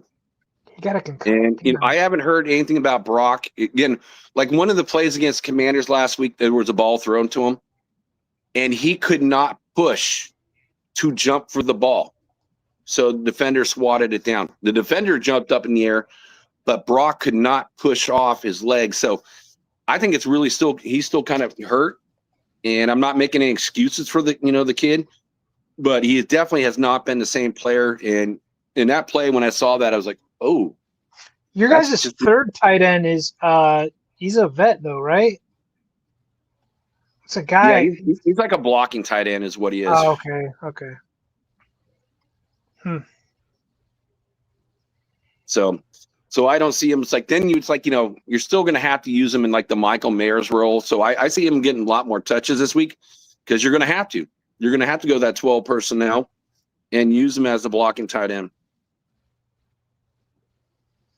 So let's talk scores for this game here. They got again. I've seen it switch all over the place depending on what Vegas site or these betting online type things. I've seen it where the Raiders were started off at a 1.5 favorite. Then I saw it go down to 1. Now I'm seeing the Bears at a 1 point favorite. And again, they're playing in Vegas. So, I mean, hopefully the people show up again and don't sell all their tickets like they normally do. The over-under is a 47.5, which I just don't see it. Being on again with both teams kind of not great offensive lines and not great back ends. I still don't see 47.5, so 48 points. I have the Raiders on this one. It's a super tight one. Super tight. I have it, the Raiders winning 24-23. It's a coin flip. Do you want to go or do you want me to go? Go for it. Let's see what you got. I want to see for a line. That's what I'm really curious. I think this is a gritty, like low possession, where like Chicago's got an ascending offense. They kind of got a opportunistic D, and earmuffs. I think the I think the Bears pull away late, and I think Caleb kind of builds on his hot streak. And it has to do with your secondary, kind of. I got the Bears 24, Raiders 17 in this. It's interesting you give that score. My score was 21-17, Bears. Yeah, and I had very similar reasoning behind it. I just had I had it as even lower scoring game. I had it as 21-17. And I think it's in large part for all the things you said there. I think it's got the hallmarks of a bunch of errors and problems and issues and fumbles and 3 and outs and combinations in that regard. And I think the motions, Jack, to your point, you're dealing with an offensive-minded head coach who is going to be incredibly astute to the offensive statistics that are going to work against your team. That was an interesting stat too, by the way. By the way, I don't know where you pulled that from, but good for job, you. Good for you. And that's literally what my gut reaction there is. Just that I think you're going to have a lower scoring game, but I think it's going to go towards the Bears. Jack, what I think you guys are hoping for as Raiders fans is that that the Raiders are pissed off from last week because, just getting blown out like that. So you're hoping that they have a fire lit under their asses and they take care of business on game day. If that happens, then I could see a win. You guys got a great kicker. I could see a last minute field goal or something. But, as of right now, just seeing kind of how the Bears are going, and I'm not a fan of Caleb. I almost called him Galeb. I'm not a fan of Caleb. I'm not a fan of a man who paints his fingernails and does all that kind of jazz. But I do like their head coach. I like who they brought in with the O-line and things like that. So I say 24-17 right now. But look, it can be you guys. We'll see. We'll see. Yeah, I agree. That's kind of where I'm at with that in terms of I think that the Bears are just. I think they have a few elements that are a little bit more in line right now at this point. I think the Raiders are struggling on the offensive side of the ball in terms of the offensive line, and I think that the Bears can eke out that win as a result of what we just said before. So I am going to proceed with my Broncos and the Broncos upcoming game against, I had it here in front of me, Broncos week 4.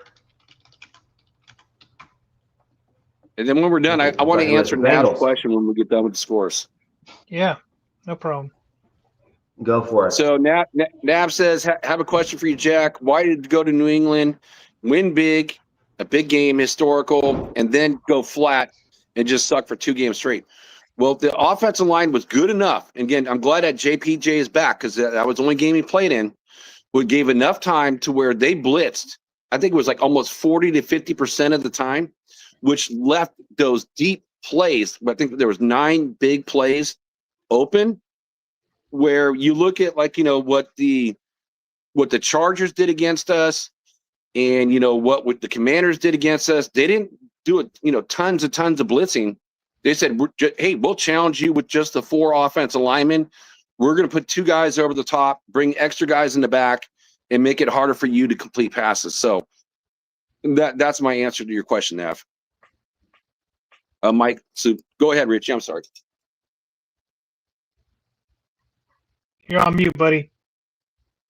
Sorry, I wanted to give you a chance there. So my kids keep on coming in, and sadly, duct tape isn't allowed.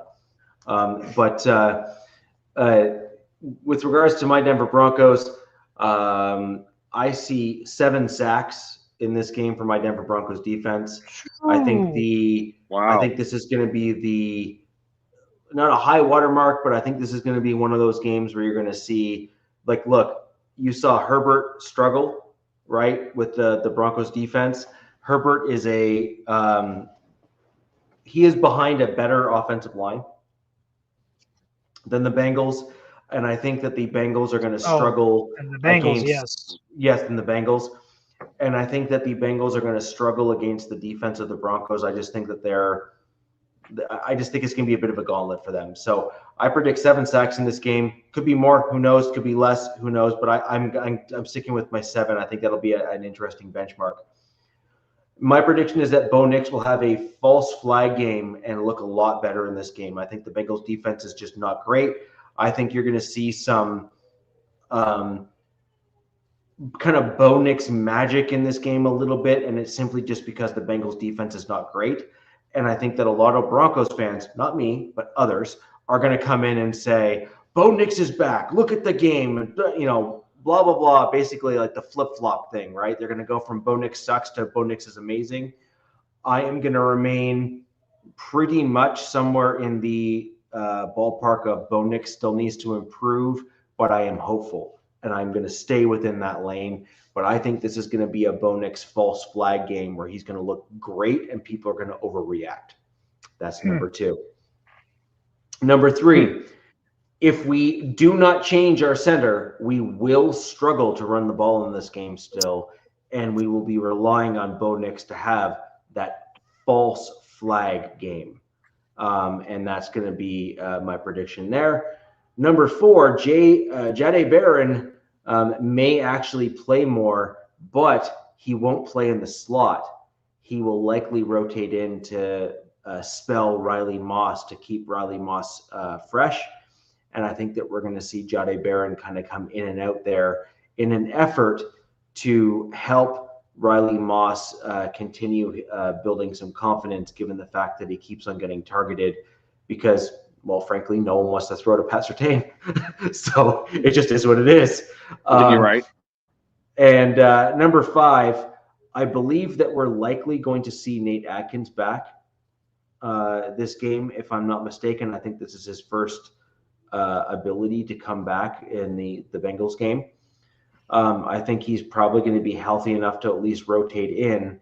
And my prediction is that if he does play, I believe that we're going to see some splashes from him. And I also believe that it will re-spark the earlier discussions that I had on the show here with regards to Troutman. Well, I think a lot of folks are going to say, get Troutman out, keep Atkins in, don't look back, that whole, general kind of comments there.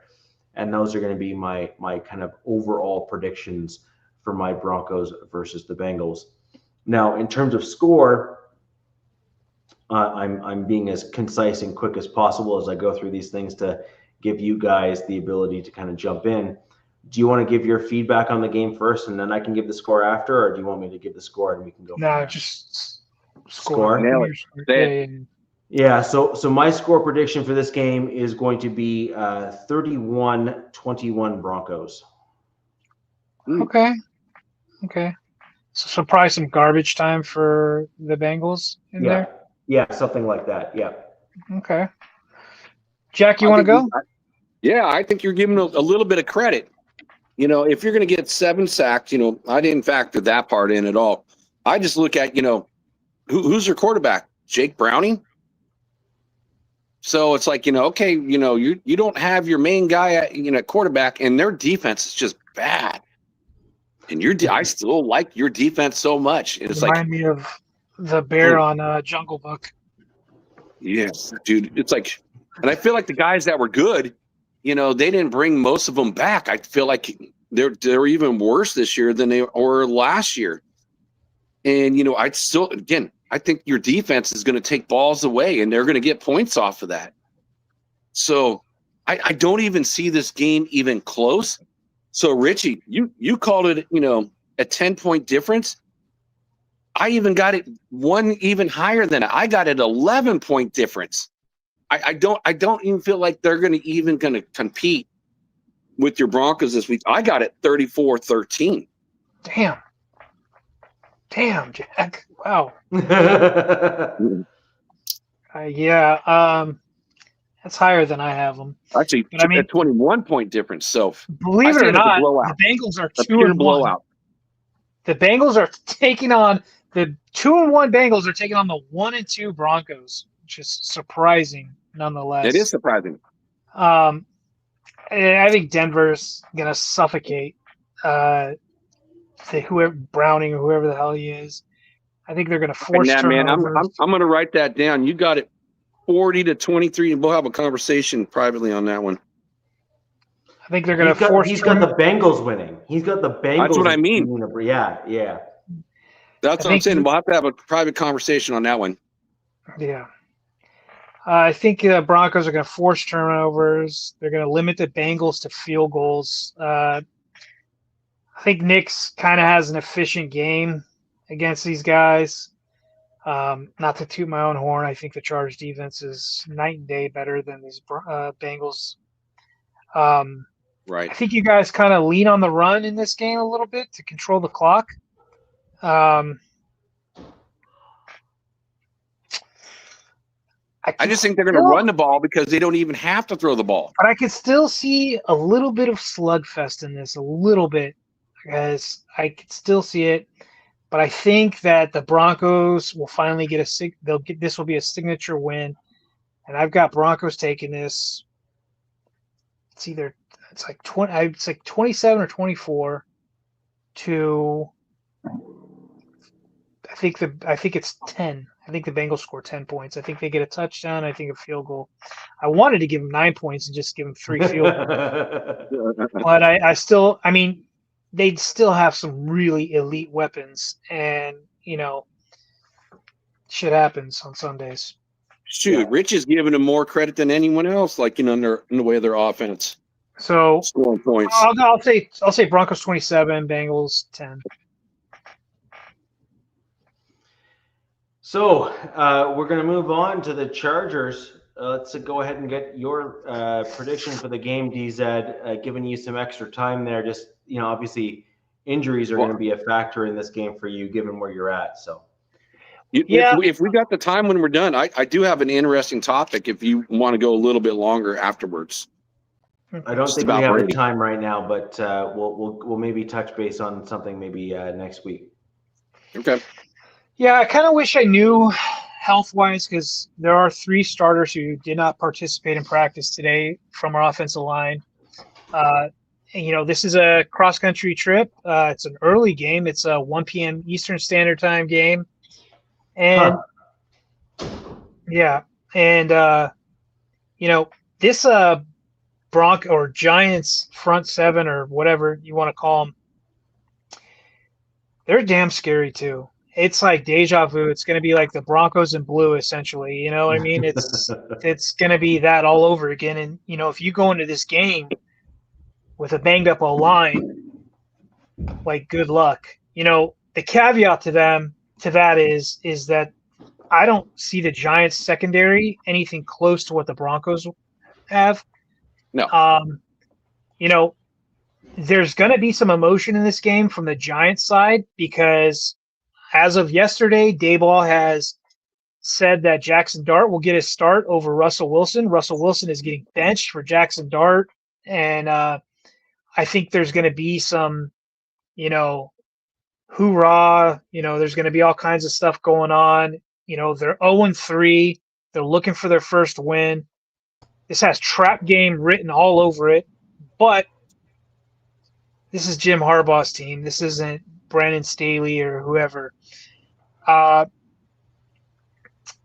think Jackson Dart is going to be a good quarterback in this league. There's just no film on him. I liked what he did at Ole Miss. Right. There's no film on him. So they're watching, preseason, and they're watching college tape. Whew. But, I think this Chargers team is, they're getting to become a well-oiled machine right now. As long as they don't lose many more players, they need to get, majority of these guys back that were hurt. I don't think Mekhi Becton will play this game because he's still in concussion protocol, and large men take time to heal no matter what it is, it feels like. Yep. I really like Cam Scatterbo, and I love the way that kid runs. Dude, I love the way he runs. Looking good. I wanted him to be Scatterbolt, man. I wanted him to come to LA and be Scatterbolt, but he's in New York. Yeah, he looks like he fits in over there. Their D-line gives me nightmares, man. It's just like the Broncos, but it's a different flavor. You know what I mean? So, this is we're 6.5 point road favorites. I like that. I think this game, believe it or not, I think this game stays close for the first half, and but I think Chargers will pull away, in the second half. I've got us 27. I got Giants 13, but who knows? I mean, there's a lot of fans, especially this younger generation, like to doom post. So a lot of people think this has got a trap game written all over it, and I can see that. It's an East Coast. It's an East Coast time. There's a new quarterback. But look, Minter puts rookie quarterbacks through hell. So, it could be one of those games where the defense just annihilates them, or it could be a close game. But I got the Chargers 27-13. Ooh, Nav's got us 3-1. Give me a score. Yeah, so I'm actually with Nav on this one. All right. I think the Giants have surprised a good number of people this season, and I think it's been in spite of their quarterback play. And I don't think a lot of people expected the Giants to even look anywhere close to where they are now. I actually have this as a slightly closer game because I think that the Giants have a good defense. And I also think their offense, it's not amazing, but I think they run the ball well. And so that's clock control. And so if they continue to run the ball well against the Chargers defense, which they very well might, I see this being a much closer game. I see this being a 24-21 game for the Giants. I see this in that general ballpark. So either way, I see this as basically a field goal. I can't wait to put the 4-0 up next week. I'm just saying. I'm just saying. And my thing here is I think your quarterback is certainly taking steps forward, but at some point, like it or not, like it's just a fact. A team cannot lose that many starters and not have it impact their play on the field. Like it's just you have a great head coach, you have a great quarterback. Those are undeniable. I get it, and I'm fully on board. But it at some point, like even those things cannot get you past the finish line in some regards, and that's kind of where I'm at with this. Yeah, we'll see like what the final practice report looks like, in that regards. But, Rashawn Slater, they're 3-0 without him. You know what I mean? Najee Harris, that'll be interesting to see because Harbaugh believes that they're not looking outside for running back help. He believes that they've got it within house, which is kind of surprising. So I think we're going to see more Hassan Haskins, who not a lot of people are fans of. Yeah. And then they're bringing up Kimani Vidal, who's been bouncing around on this team and, hasn't been a good pass blocker, which you need to be able to pass block. But, this D-line is definitely going to force Herbert to move around just like I saw Mahomes doing. It's going to be a challenge. They're desperate. They're 0-3. They need a win. But, so DZ, I have a question for you. How does, the Chargers normally play when they have to go to the East Coast side and play there, especially on an early game? I feel like they like playing on the road.